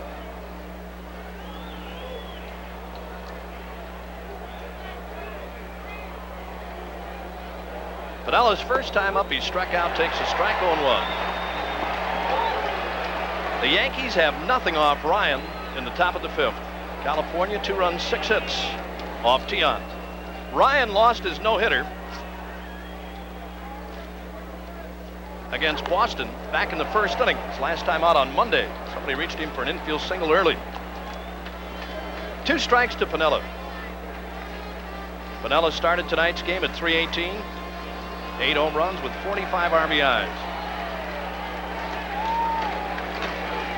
Murder on the Ryan Express. He's got it tonight. In the air, right field, out of play by Piniella. And it's still 0-2. Ryan has not thrown that many breaking balls tonight, but the ones that he has thrown have been sharp breaking. Tough to see.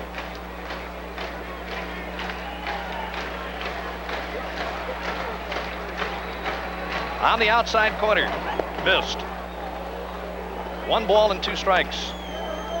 Mets beat the Giants, as we told you, 7-6 in game 1, though the Giants had 17 hits. The Phils on the way now, apparently, playing good ball, leading the Dodgers 1-0 in the 6th. St. Louis over Houston, 1-0. 2 balls, 2 strikes on Piniella as Ryan missed with a curveball. Yogi Berra. Lawrence Peter at first base. Ball 2, strike 2 on Piniella. Ryan's fastball drilled to right field, slicing foul.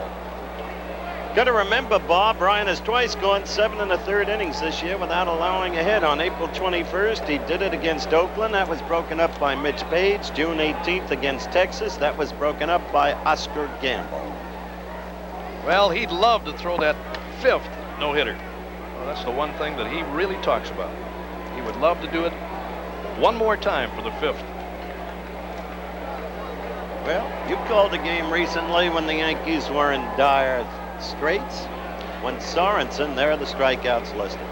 When Larry Sorensen of the Brewers hitted them. 2 balls, 2 strikes. Fouled back again by Piniella. As Sorensen had the Yankees no-hit for 7 innings plus before Chambliss reached him for a base hit. And then Bucky Dent. Those were the 2 hits. There's Pinella's career against Ryan, 6 for 37, 9 strikeouts, hitting at 162. Piniella leads off the Yankee 5th inning. There's Chris Chambliss. He's next. The 2-2 pitch. Low and outside. He missed. Full count now. I'll tell you, he didn't miss by much. This is the 6th time in the game that Ryan has run the count. 3 balls. He's 3-2 on Piniella. And the payoff pitch. And he missed. That's the 3rd walk given up by Ryan. Okay, up comes Chris Chambliss, whom you just saw on deck. He is the one member of the Yankees with a lifetime batting average of better than 300 against Nolan Ryan. Chris He naturally Chambliss. looks fastball, but as he noted to me in an earlier talk, he also has had good success against the curve. When Ryan gets in trouble at times, Howard, it is with the breaking ball. Once in a while, he has a tendency to hang breaking balls. He's into the fastball strike on Chambliss. Oh, did he blow that one in? You can hear him popping way up here. 1 strike to Chambliss. His first time out. Thrown out by the shortstop, Jim Anderson. Low and outside. 1 ball and 1 strike. You know, people might wonder, Howard, what a catcher's hand would look like after a night with Nolan Ryan. But his ball is really not that tough to handle. He throws kind of a light fastball, they call it. He doesn't have a heavy type ball to handle. Who did you catch like that? Cloninger had a Tony unbelievable sinker. Aikens, Anderson, relay, double play. Beautiful play by Aikens, the one-handed grab, and so one of the more difficult double plays to execute. Look at it again.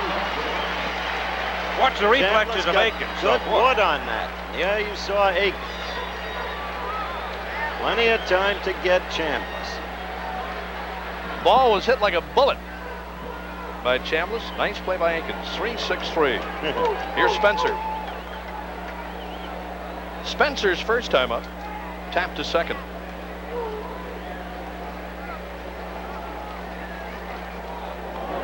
Breaking ball, and Ryan missed. Slider from Nolan Ryan. 1 ball, no strikes on Spencer. See Ryan drive off that mound with that back leg. There's a good breaking ball. Counts even, ball 1, strike 1. Beautiful pitch. He really drives. Take a look at his back leg when he starts bringing the pitch toward the plate. Look at him push off. Breaking ball, and he missed. A bit upstairs.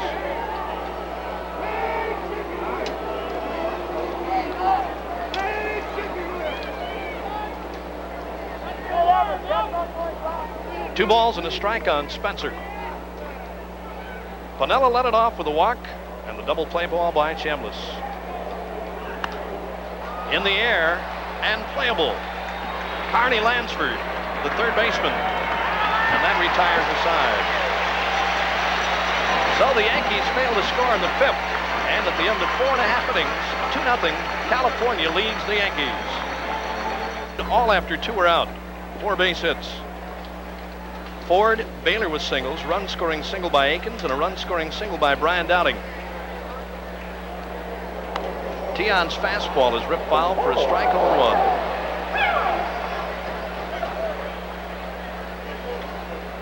Tion has walked 2, struck out 5 tonight. He walked a pair back in the first inning, but California couldn't score. Numero uno.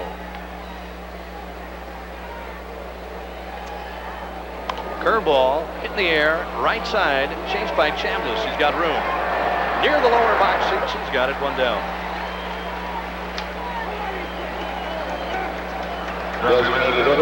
It'll bring up Don Baylor. He's been on twice, walked in the first, singled, and scored in the third. Baylor having a big year. Yeah, and he finished 14th in the All-Star voting among outfielders. I noticed that the commissioner approves the system of fan voting and feels that their selections were relatively on even keel. But I think that that kind of statistic would take issue with the commissioner. I don't know why the jollity in the Yankee club dugout ducking from the foul ball, but I see no reason for jollity, trailing 2-0. That was Tommy John. Tommy John has reason for jollity. 13 victories. 0-1 to Baylor. Curveball missed outside from Tia. I tell you, Baylor's always been one of my favorite players in the big leagues. I've really enjoyed watching him. He's a hard player, Howard. He's a tough guy. I've seen this guy drilled many times by pitches. He never says anything. Never says a word. Always goes to first base. But I'll tell you something. When he gets on the base pass, second baseman, shortstops on a double play, look out. Catchers. He's a hard, tough player. He doesn't like being a designated hitter. No, He'd he like doesn't. to play every day. He once requested that he be traded. Today he told me he withdraws the prior position. He likes being with the Angels in the present lofty estate, for which he is substantially responsible. Gene Autry, cowboy out here with California. Love to win it for him. Now that's an interesting graphic. The way Tion has come on in the warm weather. 3-1 to Baylor. Good fastball by Tion. Reached back for a little extra. Full countdown. Well, I think very frankly, the prime reason Don Baylor doesn't play the outfield and hasn't played it, he doesn't have that good defensive arm. They take liberties with Don Baylor. Played him at first base. 3-2 pitch. In the air and out of play by Baylor. Still a full count. Runners really did take advantage of Don Baylor, but as Howard said, he's unhappy with a DH role with California. He'd like to play every day. He's having a big year, though. He's got to be happy. 3 balls, 2 strikes. 1 out. We're in the California 5th inning. And they lead 2-0. Baylor right next door. Look out, Howie. Well, talking about people who are unhappy with the DH role. Here's another. Reggie Jackson. These men have a lot of pride. Well, a lot of guys say, Howard, they just don't get involved in the game if they can't play defensively. So it really keys them up as far as going to the plate and hitting the next time. You don't get much of a chance to redeem yourself. Check swing, foul. That's one thing about being a DH. You know, if you mess up at the plate, you hit into double plays, you still got a chance to go in the outfield, infield play defensively, and come up with a play once in a while that kind of redeems you. Not only that, there's a kind of humiliation to being publicly classified as an incomplete ball player. Wait a minute now. 3-2 to Baylor. Outside, he missed and not by much. That's walk number 3 given up by Louis Tiant, the second time that he has walked Baylor. Here it is again. Watch this, close call. Akins. A little outside. It'll bring up Willie Akins, who singled, driving in the Angels' first run back in the 3rd. He's 1 for 2 tonight. Akins has had a big year for the Angels. Well, I'll tell you, he's really trimmed himself down. He's at 216 pounds now. Back in '75, he weighed 235. In high school, more than 250. A ball and no strikes.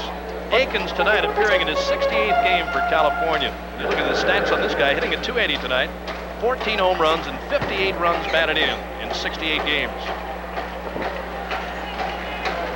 Tion's throw late on Don Baylor. Let me tell you, this kid was a football player. South Carolina State, played in the same team as Donnie Shell, the great safety of the Steelers, who hits like a linebacker.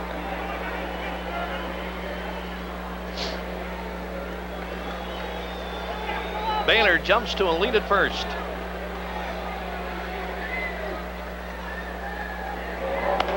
Back to the middle, Bucky Dent, Randolph, and a relay in time. And that ends it for California here in the 5th inning.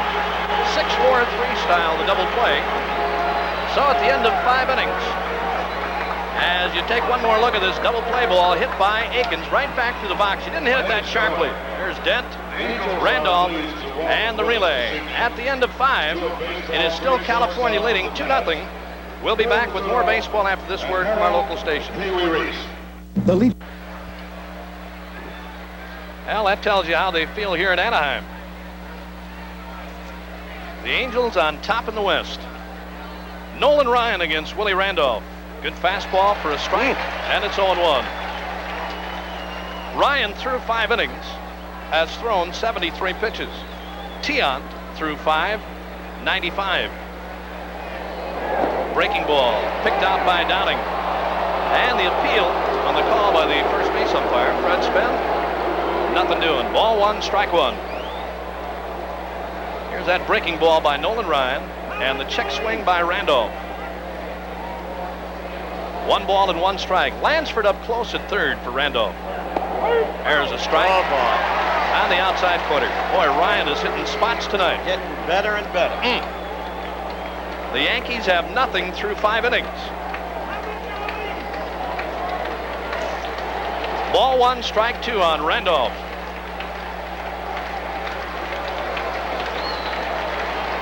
There's the curveball, missed outside. Uke, the Royals are getting belted again. Texas over the Royals 6-2 in the 4th inning. Pat Putnam, that kid's coming on, got his 10th home run for the Rangers. The guy that got a job, the Rangers figured he could do the job at first base, and they got rid of Mike Hargrove. He said he has done a fine job. Hit number 10 tonight, inside to Randolph. Texas has pitching, too. Yes, sir. How about that big guy to the bullpen? You got that Jim guy Kern. Kern, you bring him in. Fergie Jenkins, Sparky Lyle, there's Billy Martin. Trailing 2-0. Fishing accident accounts for the little adhesive on the bridge of the nose as Randolph fouls it off. Trying to bait a hook, and a shrimp got away from him. Tell you, he was lucky. He was telling me he could have lost an eye.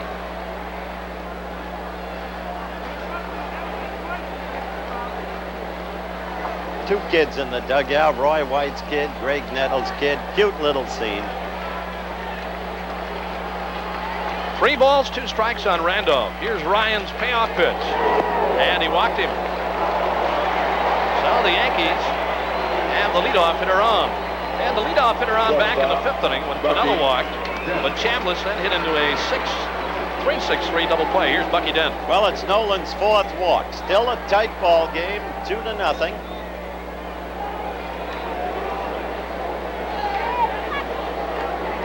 Dent was called out on strikes his first time up in the 3rd. He was strikeout number 3 for Ryan. Don't want to overbuild any tension, but Yankees at bat in the 6th inning and still hitless. Miss low and outside. 1 ball, no strikes. Now let's see if the Yankees send Randolph here to try and get something going. Jumps to his lead against Ryan. The best base runner, of course, especially with Rivers out. And he draws a throw, and he's back in time. Although Mickey hasn't been stealing bases as of yore, too many injuries. Randolph has stolen 18. Counts even. Bucky trying to meet the ball and get behind the runner. There's Willie Randolph, the runner at first.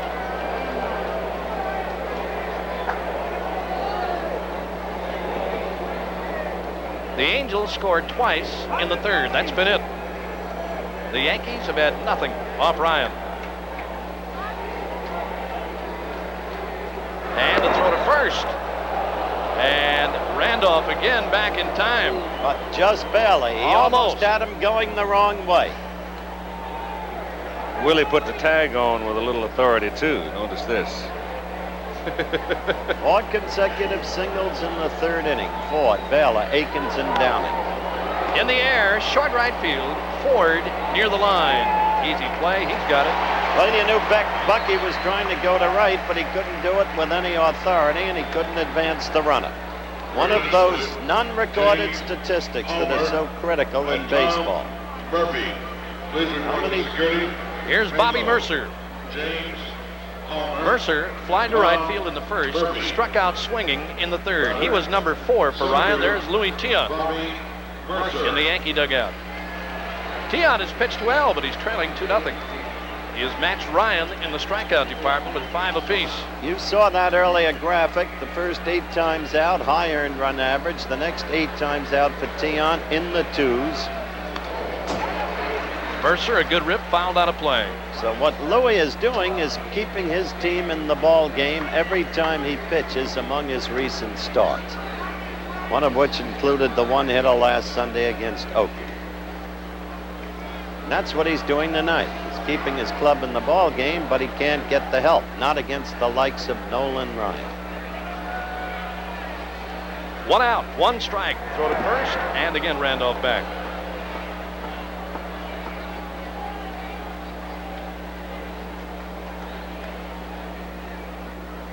Nolan Ryan after his 12th win of the year tonight. He got number 11 on Monday against Boston. He blew it right by Mercer. The Express. 0-2. You know how hard a guy is throwing when hitters sit on fastballs and they consistently throw them by you. Yeah. Just makes the whole thing seem futile, doesn't it? There was a letter-high fastball. Mercer had a good swing, but he was just blown away by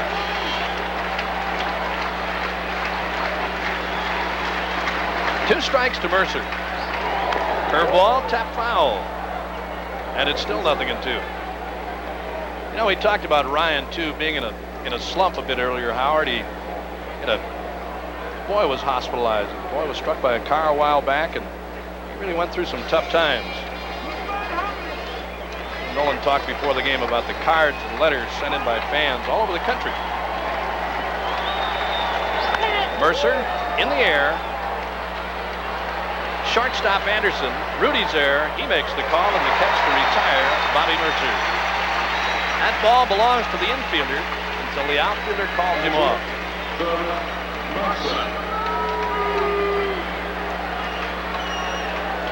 There you see the burden that's on Nolan Ryan, where his team is concerned. Pitching staff belabored by problems. Knapp injured. Tanana not pitching the way he used to pitch. The help of a kid named Mark Clear, who's been spectacular in relief, Ryan has shouldered almost the whole of the burden. He's been doing it magnificently. Munson late on a fastball, 0-1. Tanana's now disabled. They are really worried about Frank Tanana, too, Howard. Tanana himself said he may not pitch the rest of the year. 1 strike on Munson. Nolan Ryan.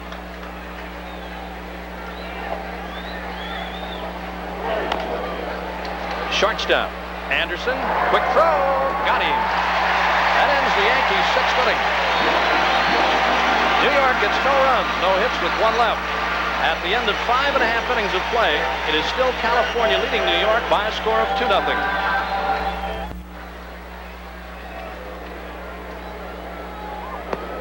Breaking ball from Tion is high. Hey, talk about Downing's hitting. This guy has done an outstanding job behind the plate for California, too. I'll tell you, when he was with Chicago, he had a tough assignment. Wilbur Wood, catching every day and then catching that guy once every 2nd day or 3rd day, depending on the rotation for Wood. And he really battled. Ball 1, strike 1. Tion, outside, 2-1. I remember Wilbur when he was a baby-faced little guy who showed up in Seattle in the old Coast League. That's when Keith started for Washington State. Tiant got the outside corner. He's a pretty good pitcher. Till time robbed him. Boy, he'd work every other day at times with the White Sox. Every 2 days. 2-2 to Downing. 3-2 now. Tiant has run it full. Downing has had problems all year long. This guy is, talk about injuries. Spring training, a hamstring, jam left thumb, pulled hamstring right leg, shoulder problems, foul tipped, and Munson can't hang on. You think about all those injuries for Downing. He's only missed 7 games this year.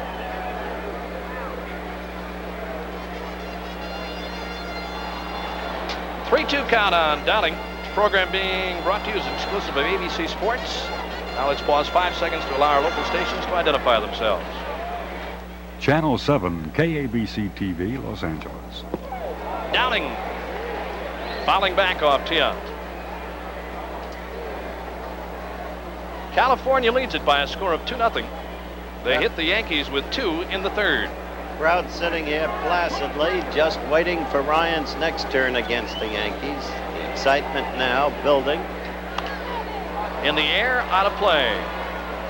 Ryan has yet to give up a base hit. When you've had 4 previous no-hitters, you have a right to look for a 5th at this Guy's point. a threat every time, right? Ryan tonight has walked 4, struck out 5. Tiant has matched him in the strikeout department. Louis has struck out 5, walked 3. Well, Phil Negro's one another. Randolph's going to have to hurry.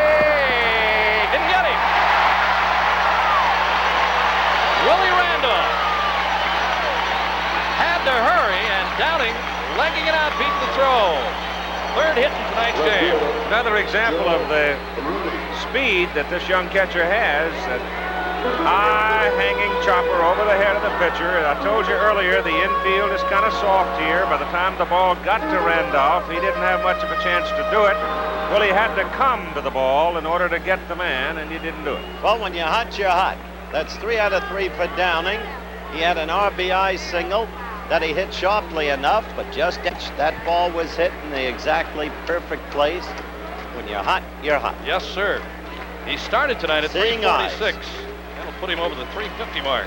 Here's Rudy.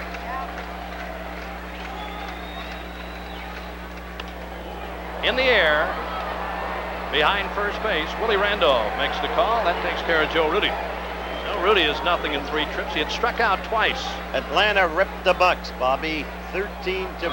Negro won his 12th. Bobby Horner had 2 home runs, 16 on the year. Well, what a year that guy's having. And Jeff Burrows had a grand slammer. How much would he have So had did if Mike he'd have Love. started early? Oh, wow.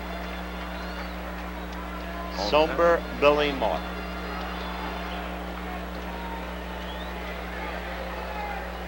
Here's Bobby Gridge. High fastball from Tiant. 1 ball and no strikes. Bobby Knapp. Former teammate right there. Acting manager tonight, Jim Fregosi, who used to play around second with him in the hospital for 3 to 4 days. Internal problem. Tests.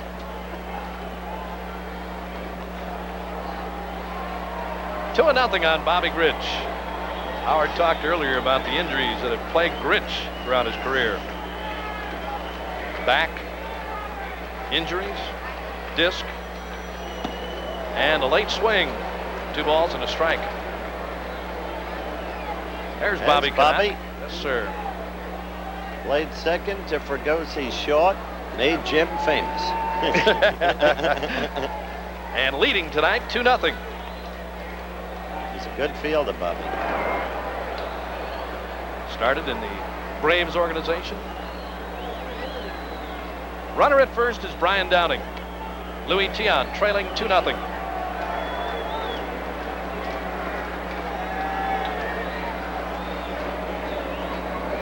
Got the outside corner. Good pitch. Boy, he's something. Work you inside, back you away. Minnesota still leading Toronto. Milwaukee has tied Cleveland. White Sox leading Detroit. 2 balls, 2 strikes on Grich. 1 out, California, 6th inning.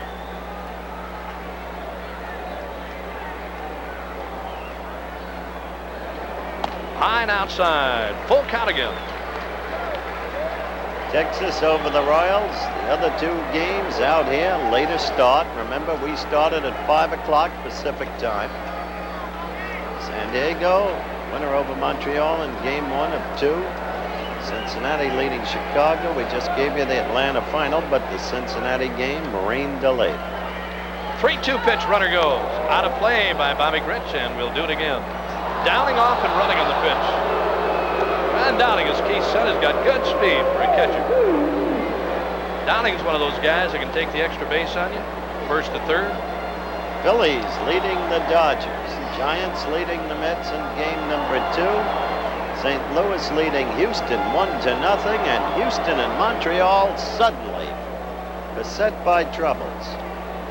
So much of the year, the relatively unexpected leaders of their respective divisions, and now pressures grow at midseason. 3-2 to Bobby Grich. And Brian Downing takes off. Grich hits one back up the middle. Base hit. Here's Downing going to go to third.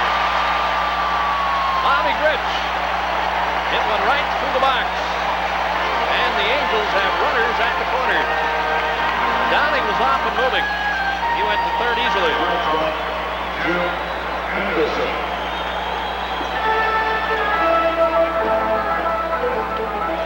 8 base hits off Louis Tiant for California. Here's Jim Anderson, the shortstop, 0 for 2. He has struck out and popped to first. Tough spot for Tiant. Desperately trying to keep the game relatively close. A no-hitter for Nolan Ryan, but the Yankees 2 runs off the pace. There is Ron Davis again. Look at that record. It's going to be interesting to see how Billy handles his circumstance in the bullpen now with Gossage coming back, available this weekend, probably back in form after the All-Star game. You know, Keith, you look at the stats as you look at Billy Martin, you look at the stats on Davis. How could they expect any more out of Gossage than they've gotten out of that guy? 8-0. And he has really pitched well. He wasn't there. He wasn't there in May when the Yankees started falling way behind. Got his first couple of wins against Milwaukee. Yeah, he stopped them dead in Milwaukee. Here's Anderson. 1 out, runners at first and third. Tiant missed outside. Brian Downing at third. And at first base, Bobby Grich. This is where you gotta keep the game in hand, if you can. Yankee outfield plays Anderson to hit the ball toward right field. Nettles on the infield, well off the line at third. Tiant's 1-0 pitch. High fastball, Anderson chased it. Counts even, ball 1, strike 1. You see all those gas trucks passing on the freeway out there? Empty.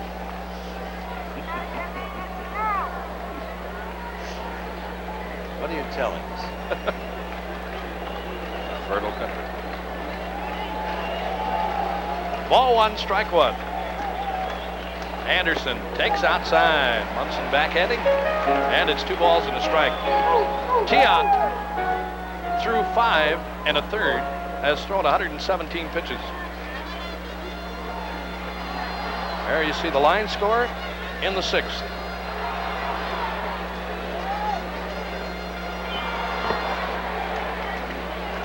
Two balls and a strike to Anderson. Squeezes on, and he fouls it.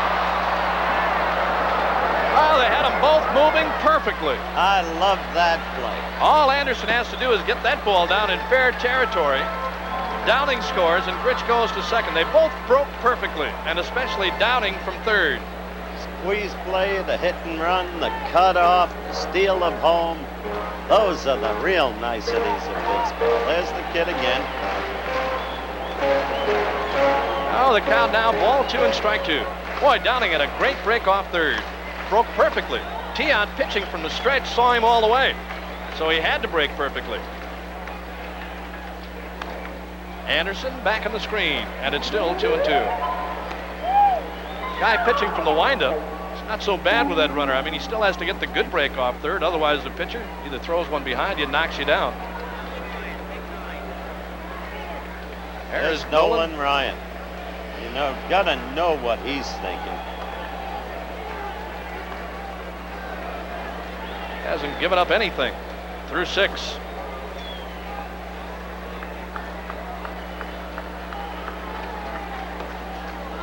Ball 2 and strike 2 on Anderson. Ryan and Tiant have matched each other in the strikeout department, both with 5. Ryan has walked 4, Tiant 3. He's 2 and 2 on Anderson. In the air, right center field is going to score a run. Bobby Mercer is there. He's got it. Downing will score easily, and the California Angels lead now 3-0. Give that kid Anderson credit. Low outside pitch, had to protect the plate. Got out under the ball and hit it to relatively deep right center. Well, there you see a very happy California dugout. 3-0 now. Anderson's 13th RBI of the year. And back to the top of the order, Rick Miller, the center fielder. Miller is 1 for 3. Grounded out in the first, flied to deep center in the third, and then tripled off the wall in deep right center in the fourth. Bobby Grich, the runner at first. And Tiant's with a strike and a fastball.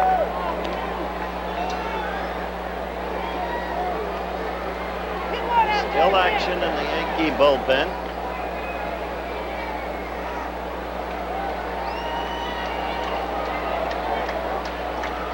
Oh, 1 pitch in the air, deep right center again, but Bobby Mercer is going to get there in time. He's got it, and that retires the side. But the Angels pick up 1 run here in the 6th inning on 2 hits. And at the end of 6 full innings of play, it is now California 3 and the New York Yankees nothing. A lot of people think Billy and I argue all the time. Actually, we agree on just about everything, right, Bill? Yeah, you betcha, George. We even drink the same beer. Light beer from Miller's. Light's got 1/3 less calories than the regular beer, and it's less filling. And the best thing is it tastes so great. No, George, the best thing is less filling. No, Bill, it tastes great. Less filling, George. Billy, it tastes great. Less filling, George. Billy? Yeah, George. You're hired. Not again. Light beer from Miller. Everything you always wanted in a beer, and less. Did I say hired? There you see the line score through 6 innings. California 3 runs, 8 hits, 1 error. The Yankees have nothing against Nolan Ryan. Top half of the 7th inning comes on. Greg Nettles will lead it off for the Yankees, and back to call the action for you. Here's Keith Jackson. Thank you, Bobby. Through 6 innings, Ryan, 89 pitches, 35 of them outside the strike zone, 54 of them in the strike zone. Greg Nettles, Reggie Jackson, Lou Piniella. Ryan's first pitch is high and away for ball 1. Minnesota beating Toronto 6-4. Goltz beat Lemanchik. Cubbage a home run. Mike Marshall's 18th save in his 54th appearance. Nettles winds it up and misses. Swung right through it. Well, I mean, he's fired in there. Heating up. 4 no-hitters in his history already. Breaking pitch is inside. Stadium is virtually full, just an occasional empty seat. Somebody who surrendered in the struggle against the traffic or other problems, or perhaps stayed home to watch, thanks to Buzzy Bavasi and the Angels lifting the blackout. That's a close pitch, but it's outside, 3-1. Ryan again grumbles a little. He's been close a lot tonight, and as we indicated earlier, doesn't really feel he's getting as many breaks on the close call as he might. Nettles pops it back upstairs out of play to run it full at 3-2. We did have interviews. Howard talked to a number of the players on both teams prior to the ball game tonight, but we've run into a little technical problem, and we've not been able to solve it as of this time, and unable to bring you those interviews as we worked our way through this game.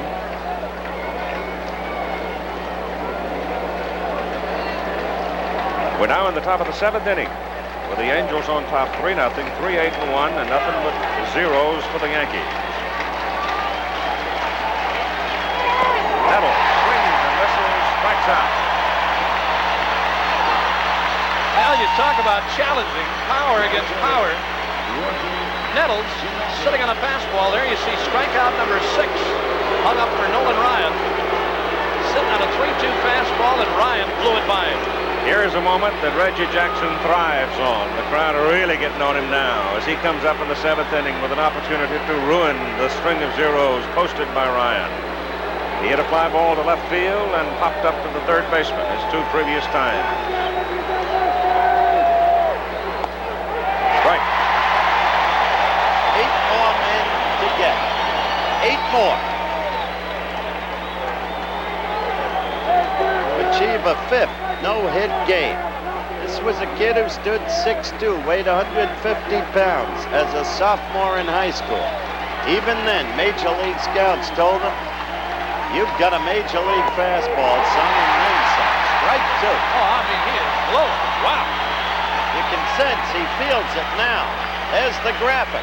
He wants to pass Sandy Koufax. He goes to the class alone with 5. 2-strike pitch to Jackson. High pop up to the left side for Carney Lansford. 2 out. Names like Bob Feller, Cy Young. He's already passed them. Now he wants to pass the great left-hander of the Dodgers. Maybe the toughest out in the Yankee order right now at the plate. 7 men to get. 8 hits, 1 error. The Yankees, no runs, no hits, no errors. Piniella has struck out and walked. Right-hand hitter waiting, a good contact hitter. Ryan winds, end the pitch. Fastball outside, ball 1. Piniella has been a .300 hitter. 6 years in the majors. He waits. The 1-0 pitch. Curveball swerves in. Slices the strike zone. 1-1. Lou hitting .318 with 8 home runs, 45 RBIs. And Ryan, he is really anxious to pitch now. He can't wait. He pulls back, and the 1-1 pitch. Fastball just off the end of the bat, and now it's 1-2, and Ryan with the edge, and the crowd starting to applaud on just about every Ryan pitch. As he's working in the 7th inning with 2 outs, and he is yet to allow a hit.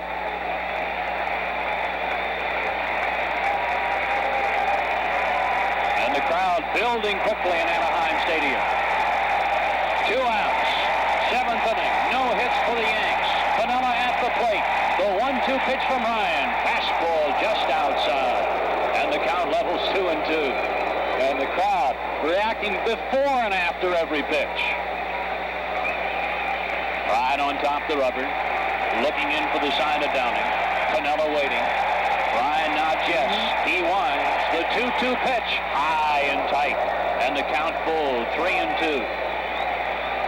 Outfield shading Piniella to hit to the opposite field. Now, the men on the left side of the infield, Anderson and Lansford, possibly talking about where they should be positioned, especially Jimmy Anderson consulting with Lansford.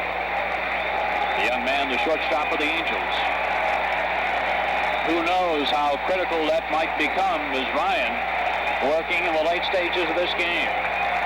Nolan on the mound, Piniella taking his time, getting established at home plate. 3 balls and 2 strikes. Ryan winds, and the 3-2 pitch, he struck him out! A standing ovation for Nolan Ryan.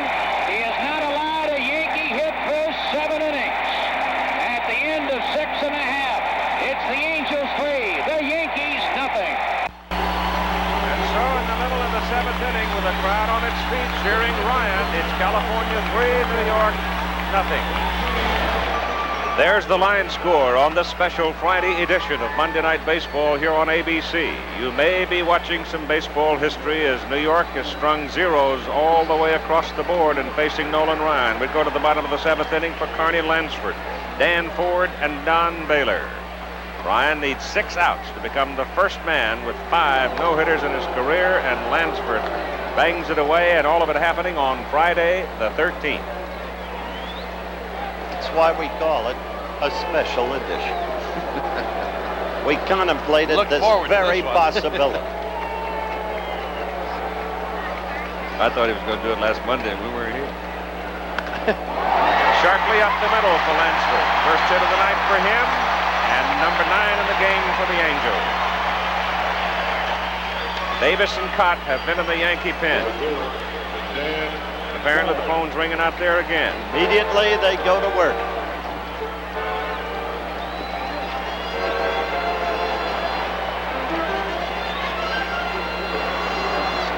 Tian has given up only one extra base hit, that long booming triple by Rick Miller. All the rest have been singles, most of the ground ball variety. So although he's given up 9 hits, he's held together. But against Nolan Ryan, nubbers and nibblers. Dan Ford stands in with Lansford off first.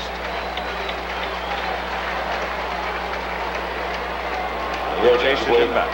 Timothy Carlson. Please report to the press Pressure box. now as we work our way, and when the Yankees come up in the 8th and 9th, it's going to be exciting. This crowd will yell themselves hoarse every time Ryan gets one out.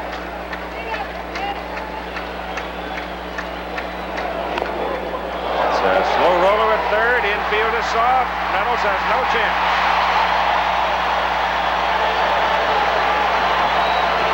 bears exactly on what I said about Louis Dion tonight.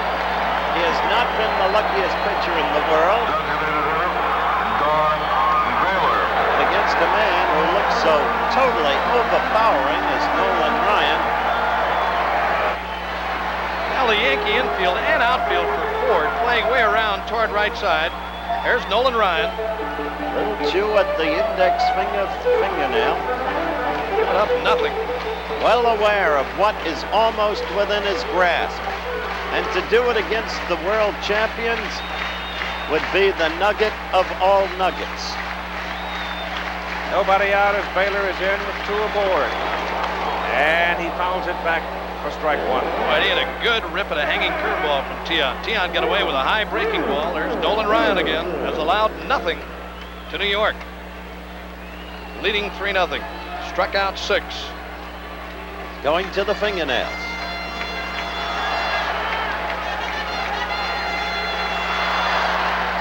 It's 6 strikeouts, 7 strikeouts for Ryan. Lansford off second. Ford at first. And it's 1-1. Billy Martin. Art Fowler, his pitching coach. Well aware, too, of what's happened. Billy Ever, the manager, wanting to contain the score. Men working in the bullpen. Outside and high. 2-1 to Baylor. Gossage is now up in the pen for New York, along with Cotton.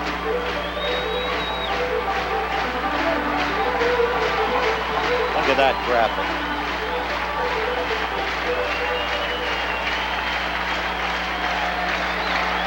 Two-1 to Baylor.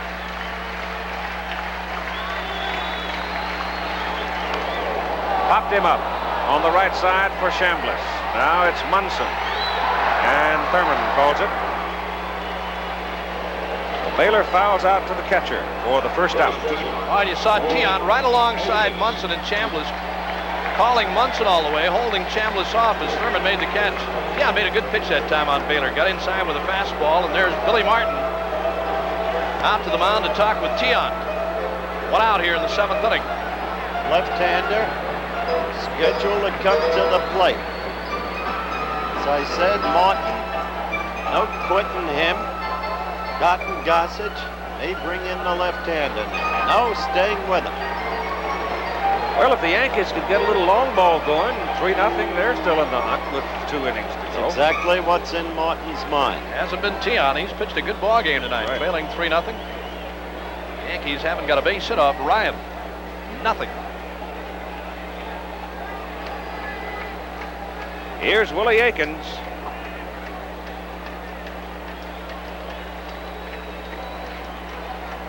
The Angels' first baseman with a single and an RBI in the ball game.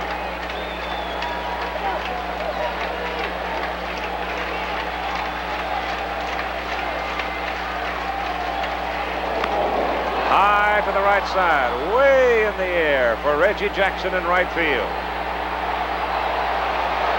Lansford breaks at second, goes to third. 2 out.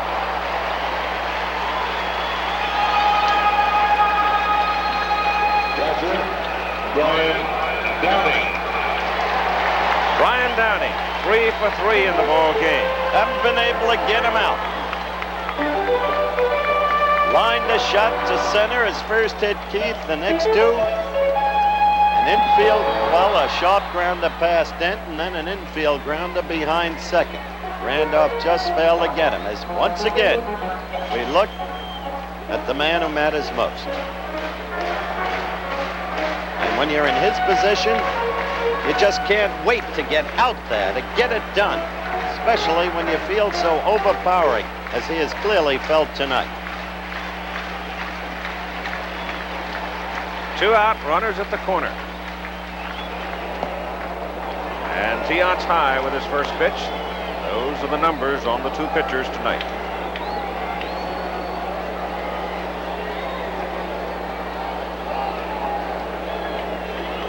Normally, you would look at those pitches, Keith, you would think it would be reversed. 135 for Ryan, 104 for Tiant. Ball 2.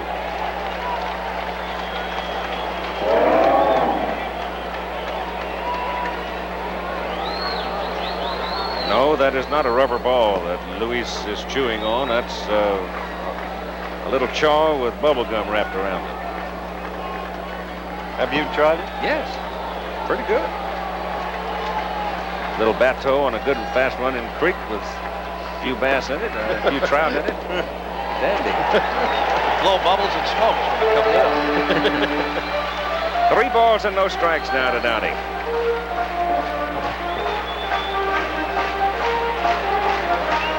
Flies in the buttermilk.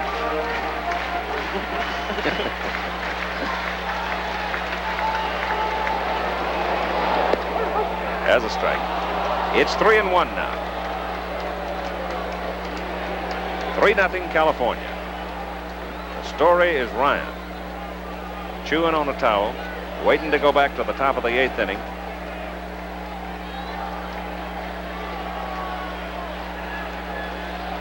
Downing at the plate. Draws a walk. Downing is now the American League's leading hitter because Roy Smalling went 0 for 4 tonight. Downing is 3 for 3 and has moved to the lead in the American League batting race. Bases are now loaded for Joe Rudy.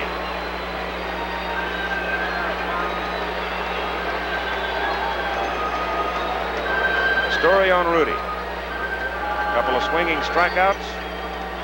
Pop up to the second baseman. Pictorially, our director Chet Forty has been registering the moods of Nolan Ryan as he sits in the dugout during this bottom half of the 7th inning. First, the fingernail biting.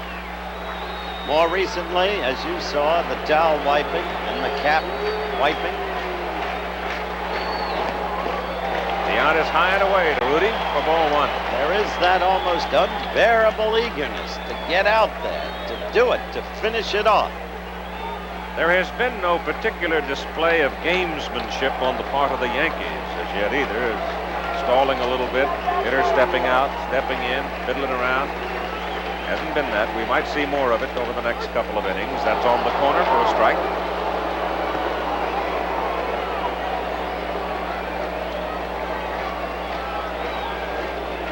The only time that there might have been a Yankee hit was with a man on first, Chris Chambliss.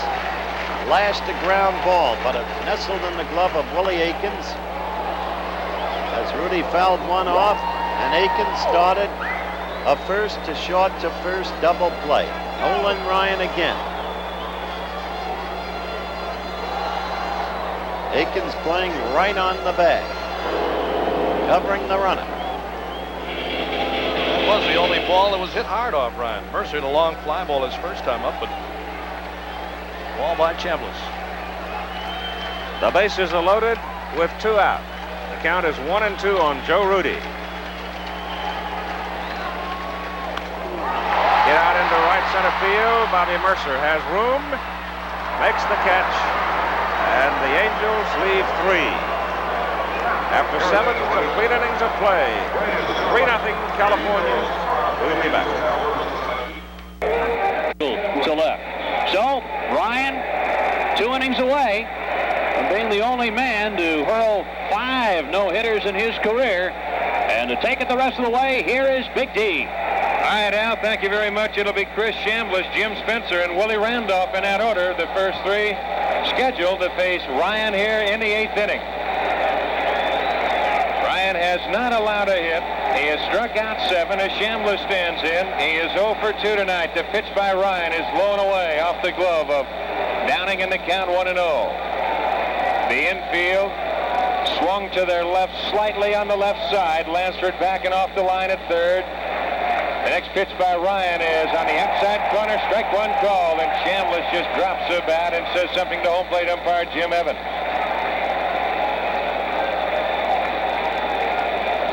Ryan comes right back in the 1-1 pitch. Strike 2 called outside corner. 1 ball, 2 strikes the count. The Angels 3 and the Yankees nothing. But the story as of now has to be Ryan. Nolan rocks into motion. Turns. Here's the 1-2 pitch outside in the count 2-2. Fans at the Big A trying to do some umpiring with their heart. 2-2 the count. On deck, Jim Spencer. Ryan peering in for the sign. He rocks into motion. 2-2 pitch. Drive up the alley left center field. Miller off with a crack at the bat. He's there. Pounds the glove. Makes the catch.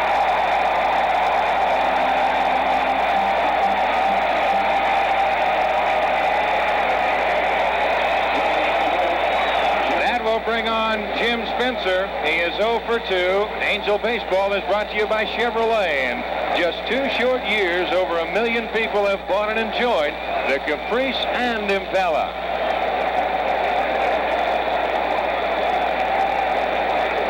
Spencer, left-hand hitter, the designated hitter for manager Billy Martin, as Ryan delivers the first pitch, is foul left side, out of play. 0-1 the count. A sellout crowd here at Anaheim Stadium tonight, and they could be watching history in the making. 43,250 here at the Big A. Ryan with a new ball, getting the sign from Downing. He rocks into motion. The 1-strike pitch, high and away, and the count 1-1.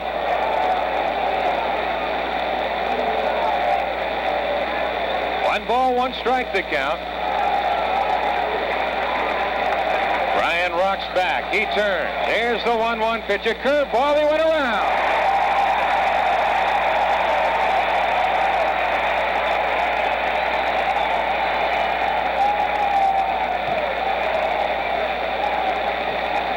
There the count 1-2 to Spencer. Ryan threw a curveball down at the knees, and Spencer could not hold up.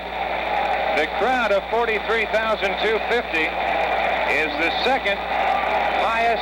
We'll check that. Ryan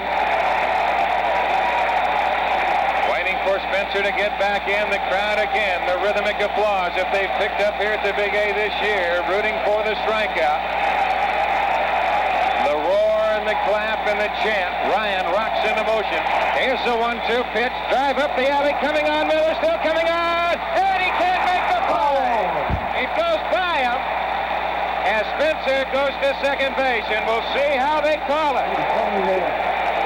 It appeared that Miller could have made an error. They call it an error. It appeared that Miller could have caught the ball. But as he came to make a dive, it appeared that the ball took off on him. The Yankee players out of the top step as they look up to the score, and right away the error was called, and Willie Randolph will be the hitter.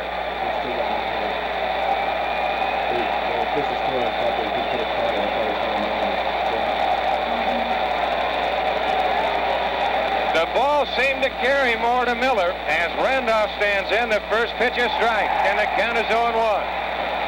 As Miller made the dive, the ball looked like it came up and hit him on the heel.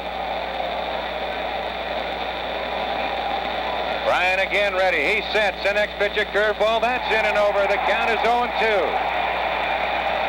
On deck, Bucky Dent. Spencer at second. He's the second Yankee to get to second base tonight. Ryan's two-strike pitch fouled, and that got a piece of Downing, staggered him. Philadelphia has defeated the Dodgers 3-2. Knowles the winner, Sutcliffe the loser. McGraw his 11th save of the year. The Dodgers scoring their 2 runs in the 9th inning, falling a run short. 3 runs, 6 hits, no errors for the Phillies. 2 runs, 10 hits, no errors for the Dodgers. Ryan ready to go to the stretch. Here's a 2-strike pitch. Got him swinging, strike 3.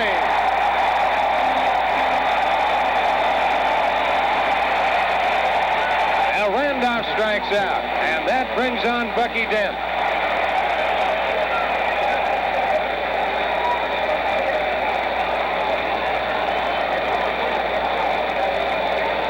Eight strikeouts for Ryan. Spencer still stands at second base. Dent tonight is 0 for 2. He has struck out. He has flied to right. Ryan has his sign. He sets. The pitch to Dent is just low on the outside part of the plate, and the count 1-0. 1 ball, no strikes. Lansford back at third. Anderson deep at short. Miller slightly in right center field. The next pitch to Dent is a strike over the outside corner. 1-1 the count.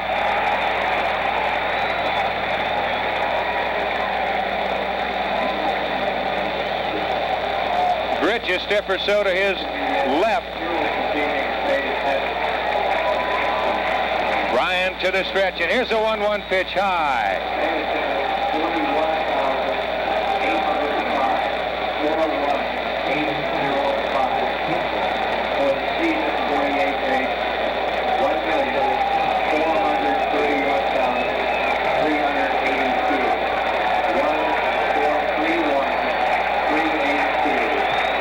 Ryan's next pitch to Dent, a check swing, and they call it a ball, and the count goes to 3-1.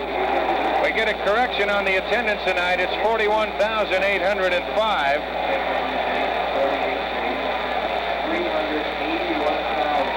So that does not move to within the top 5 crowds here at Anaheim Stadium. Ryan ready. Here's a 3-1 pitch, high, ball 4.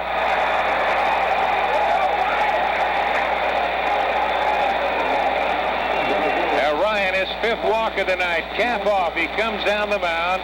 Downing out, rests the mask on top of his helmet. As the 2 stroll back to the mound. And now they have their say. Ryan tugs the cap down. Mask is pulled down by Downing. He comes back behind the plate. And we go to the top of the order in Bobby Mercer. Mercer is 0 for 3 tonight. He's flying to right. He's struck out and he's flying to left. And now all of a sudden the Yankees, without a hit tonight, have put the tying run at home plate in the name of Bobby Mercer. Spencer at second base. Dent at first. Ryan to the belt. The pitch to Mercer is taken low, and the count 1-0. On deck, the catcher, Thurman Munson. Time called, and Larry Sherry, the pitching coach, is going to the mound. And it might be right here that Larry just wants to give Nolan a little bit of a breather. Downing out. Bryan cap tilted back, wiping the perspiration away. Downing out, listening to what Sherry has to say. Now Larry has had his say. The time has been taken. And he goes back to the dugout. Downing back behind the plate. Ryan still strolling around the mound. Now takes the cap, pulls it down. Infield straight away for Bobby Mercer. The outfield the same. Ryan to the stretch. The pitch to Mercer. A bouncer hit to Akins. He has it. He'll go to the bag. He will do it himself, and the Yankees are retired in the 8th. No runs, no hits, 1 error. They leave 2. If you're looking to the Yankee ninth, they will go to the men who have written many a script. Munson, Nettles, and Jackson. But through 7 1/2, it's the Angels. Second baseman, Bobby Before we leave the subject and go to the bottom of the 8th inning, let's go back to Jim Spencer, and Spencer's shot out into center field with Rick Miller coming after a sinking liner and reaching for it. The ball sinking right here, and Miller down, down, down, and did not come up with it. It was called an error by the official scorer. And so the no-hitter for Ryan is still alive as we go to the bottom of the 8th inning. For Bobby Grich, Jimmy Anderson, and Rick Miller.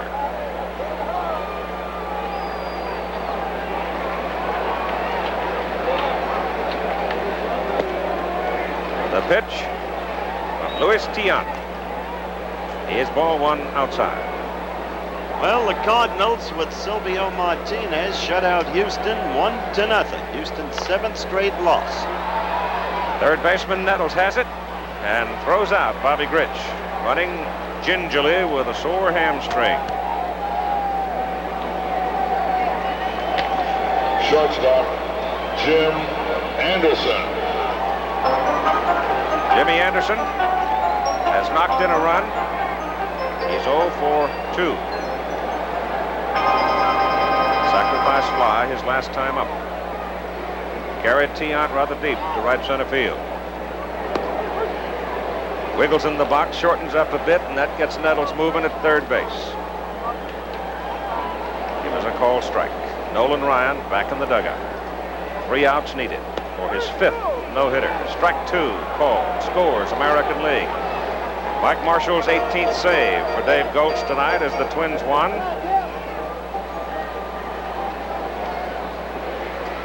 The 2-strike pitch to Anderson. Punch to the right side. Drifting foul. Reggie will throw it out.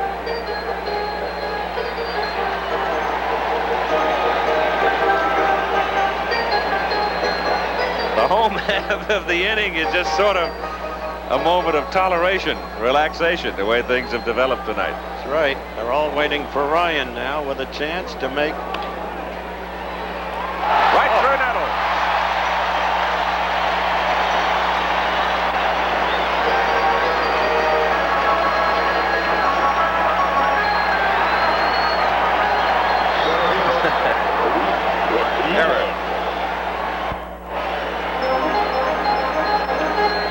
National League scores. Montreal in that second game struggling. And Chicago has jumped on Cincinnati. The Cubs are playing very well. Look at the Mets. And the Dodgers, Phillies beat them 3-2. Phillies are going to be right there in September, I think. And Houston losing again, of course. Mentioned that. Dickie Knowles got the win tonight, beat Sutcliffe, and McGraw got his 11th save for Philadelphia. Ball one to Rick Miller.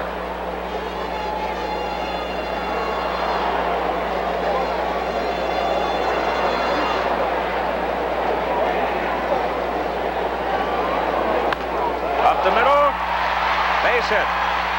Anderson turns second and holds as Mercer comes back with it.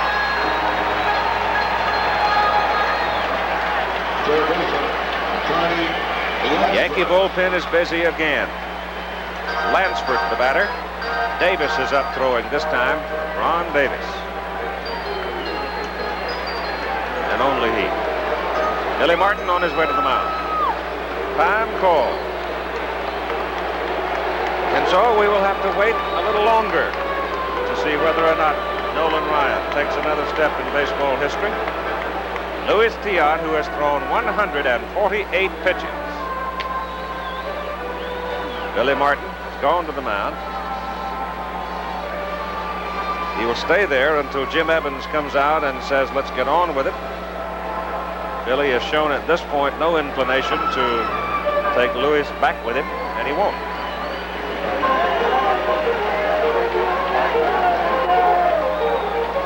All that's on anybody's mind, of course, is Nolan Ryan. Will he make baseball history? Get a 5th no-hit career performance. 3 men to get. What a pity that this brilliant and extraordinary performer should have a tainted situation. Yeah, the 3 guys he faces aren't easy. Munson, Nettles, and And the third out, if he comes, would be Reggie Jackson. Start thinking about that. Popped him up. Lansford shoots it up back of the plate. Munson comes back and makes the catch for the second out. So there is now Dan Ford, and then there are Munson and Nettles and Jackson to be gotten.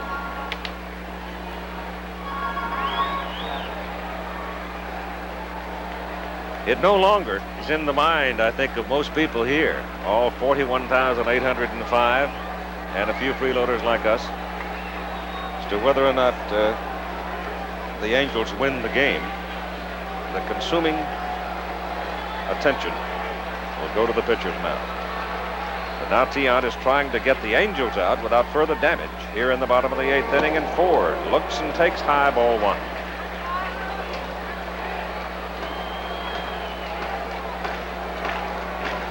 Picture of Nolan Ryan.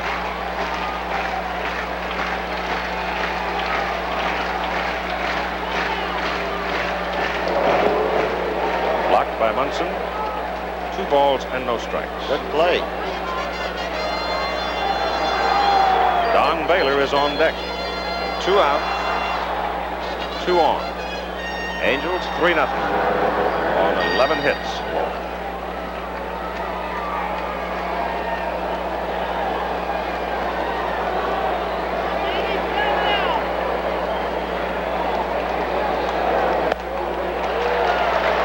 That's head high.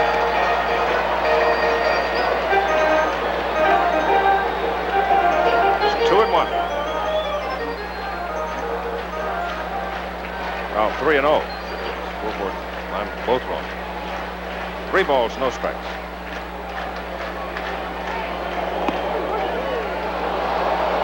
Got just enough of the inside corner at the letters to make it 3-1.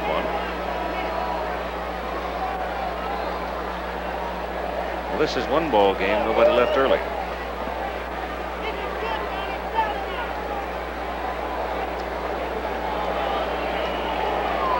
In the twilight on July 13th.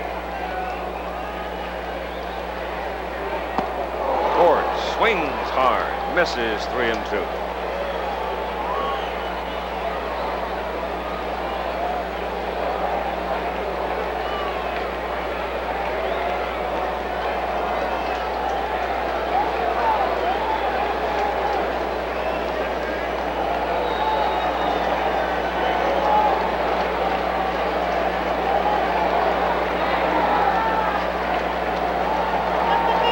Runners go. Ford hits it down the right field line. It's a fair ball going to the corner. Both will score. And it's 5-0 California.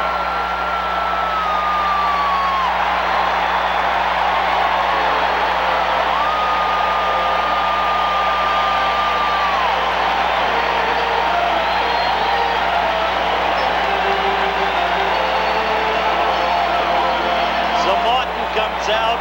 Tiant will lead.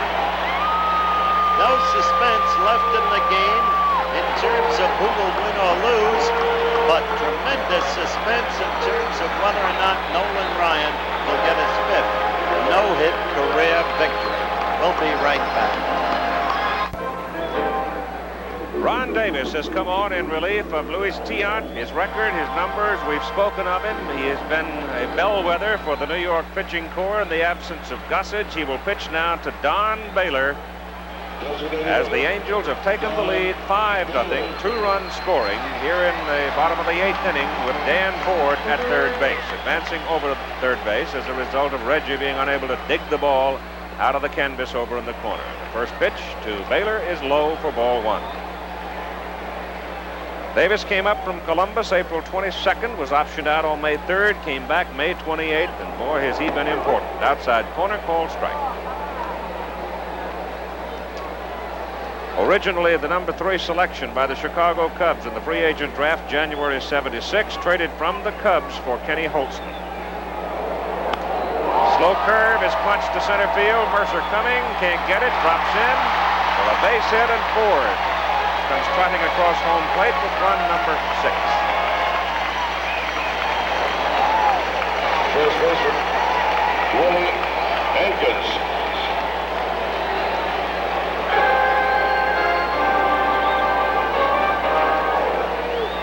With Baylor at first base, 2 out, 3 runs in. Willie Akins comes to the plate. Ryan is simmering in the dugout. Confident, I'm sure, that he has his 12th win in hand. That, to coin an old time-worn phrase, ain't the point. There's another base hit up the middle as Akins drills it.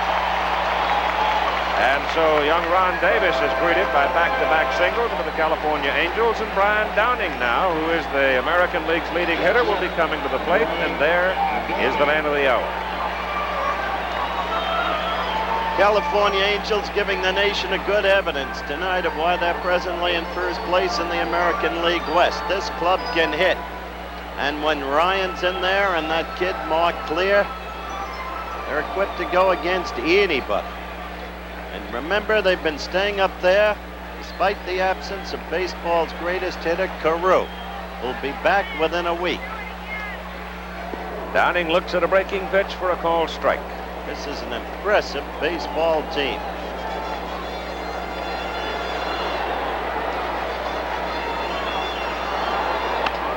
Punch to the right side and flagged by Chambliss for out number 3. So the California Angels tack on 3 more runs after 8 complete innings, lead 6-0. Back with the real word after this word from our local station. Right off of the bat. Munson, Nettles, and Jackson to face Ryan and history. Ryan waiting for Munson to get ready. Rocks into motion, and the first pitch is outside for ball 1. 1 ball and no strikes a count. The Angels have broken it open. They lead it 6-0. Ryan has his side, and here's the 1-0 pitch outside, and that's ball 2.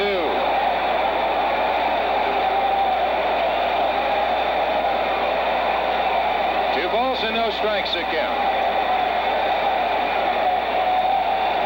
Here's the 2-0 pitch to Munson. A bouncer hit to Anderson. He charges. He boots the ball. He throws, and they don't get him. That will be an error.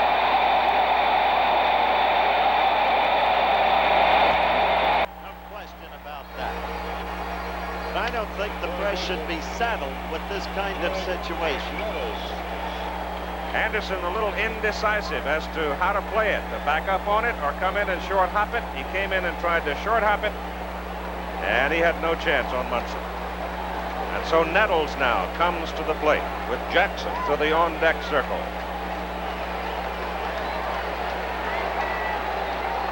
Ryan needs 3 outs. 3 outs. He had a chance right there if Anderson plays it a little cleaner. It was a difficult play for young Jimmy. And the pitch misses for ball 1. Concentration at this stage of a contest becomes so fragile.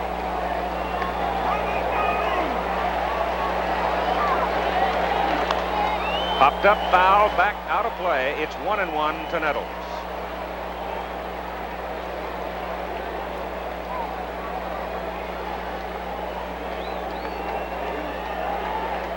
Three to go.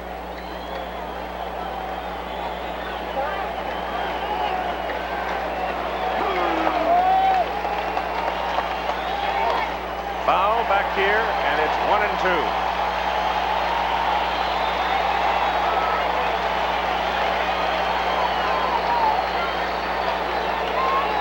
The infielders for California, fidgeting, moving around, smoothing the ground, taking off the glove, wiping the hands. They do not want to make a mistake. Nettles pops it up. Brian Downing, the catcher. 1 out. 2 to go. Crowd on its feet as one. There's your picture. The Blues, of course, are for Reggie Jackson. Munson at first, 1 out. Reggie Jackson up 0 for 3 tonight.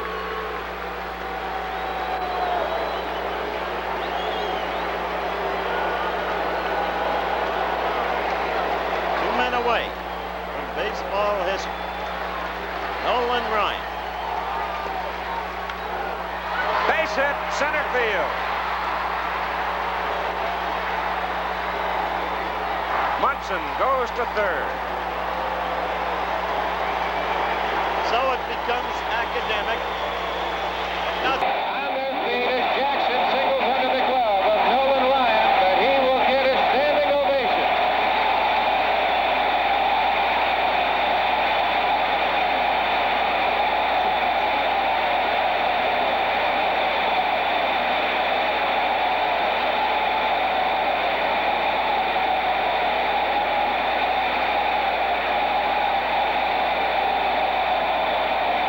That ball was hit like a shot back up the middle, just under the glove of Ryan. And again, the crowd up on its feet. Ryan waving his hand, and that's all they wanted. Ryan again drops the cap. And the fans react.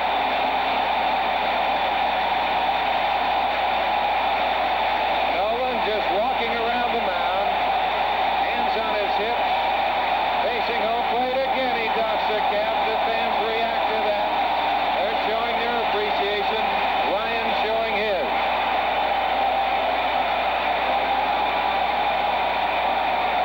Now Ryan 2 outs away from standing alone with his 5th no-hitter. And Reggie Jackson's ground ball single up the middle.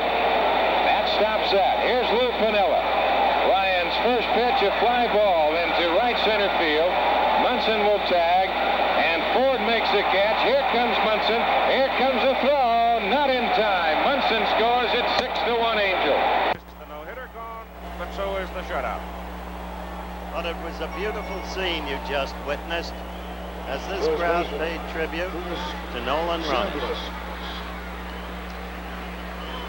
And they have been coming by the thousands paying tribute. But there's the man that spoiled it. Reggie hit it solid right up the middle.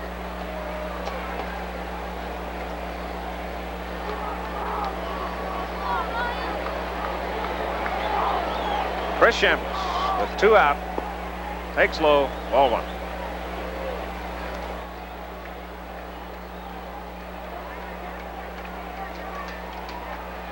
Ryan will be 12-6 on the season and headed for the All-Star game. Ball is punch foul on the left side, out of play.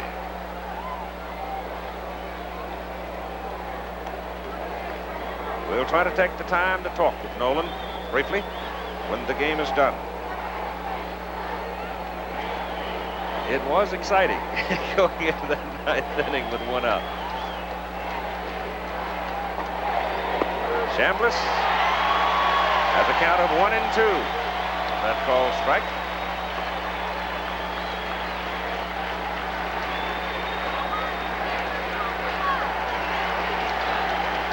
Nolan Ryan right now with opportunity if he gets Chris. Pitch is low. He will have his 7th one-hitter in his career.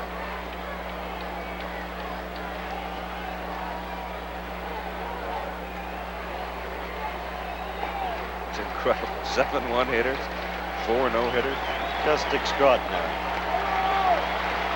2-2 to Chambliss. Chris swings and misses, strikes out. The game is over. Nolan Ryan wins his 12th game of the season, but the no-hitter is spoiled in the top of the 9th inning by Reggie Jackson as he hits a solid single up the middle. And the crowd standing and cheering, and we'll have a conversation with Nolan Ryan in just a moment as the Angels win the game 6-1. Back after this message and the word from our local station.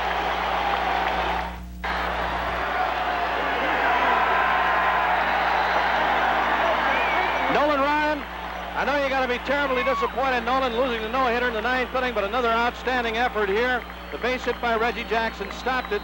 2 outs away from number 5. Well, thank you, Bob. It was ball back up the middle that I had a play on, and I just missed the ball. I wasn't ready for him hitting the ball back up the middle, and it was a double play ball if I catch the ball. So I had the opportunity to throw it, and I didn't. What about the ball that Spencer hit that eluded Miller in center field? Well, as far as whether that was a hit or not, I don't know. I'm not in a position to tell whether he got his glove on the ball cleanly or not. It was an awful tough play. I know that the play itself and the reaction from the fans and the Yankee dugout, it broke my concentration. And after that, I really wasn't able to regain it like I had it earlier in the game. And so that was a big play for us. I made a pitch on Spencer that I'd previously had planned to go away with him. And Brian and I decided we were ahead of him in the count that we'd come in on him and try to get him to chase a bad pitch. We got the ball up, but we didn't get in the spot we wanted, and he hit the ball back in the middle. The game on Monday night, Nolan, when you shut out the Boston Red Sox, you threw 140 pitches. I was wondering how that affected you tonight. Well, I felt good up until after the play in the 8th, and then I felt a little drained. I don't know if it was psychological or physical, but I didn't feel as sharp after that play, and I didn't have that kind of stuff in the 9th inning. I was hoping I'd be able to spot the ball and maybe get a double play ball out of Reggie, and he gave it to us, but I didn't make the play. Well, a great effort, Nolan. Thanks again. It was a super job tonight. Number 12 for Nolan Ryan. Now let's go back upstairs to Keith Jackson. All right, gentlemen, thank you very much. Nolan Ryan now 12-6. Tiant the loser. He's now 6-4. The final score: California 6, the New York Yankees 1. Join us tomorrow for a full day of sports action. Forest Hill.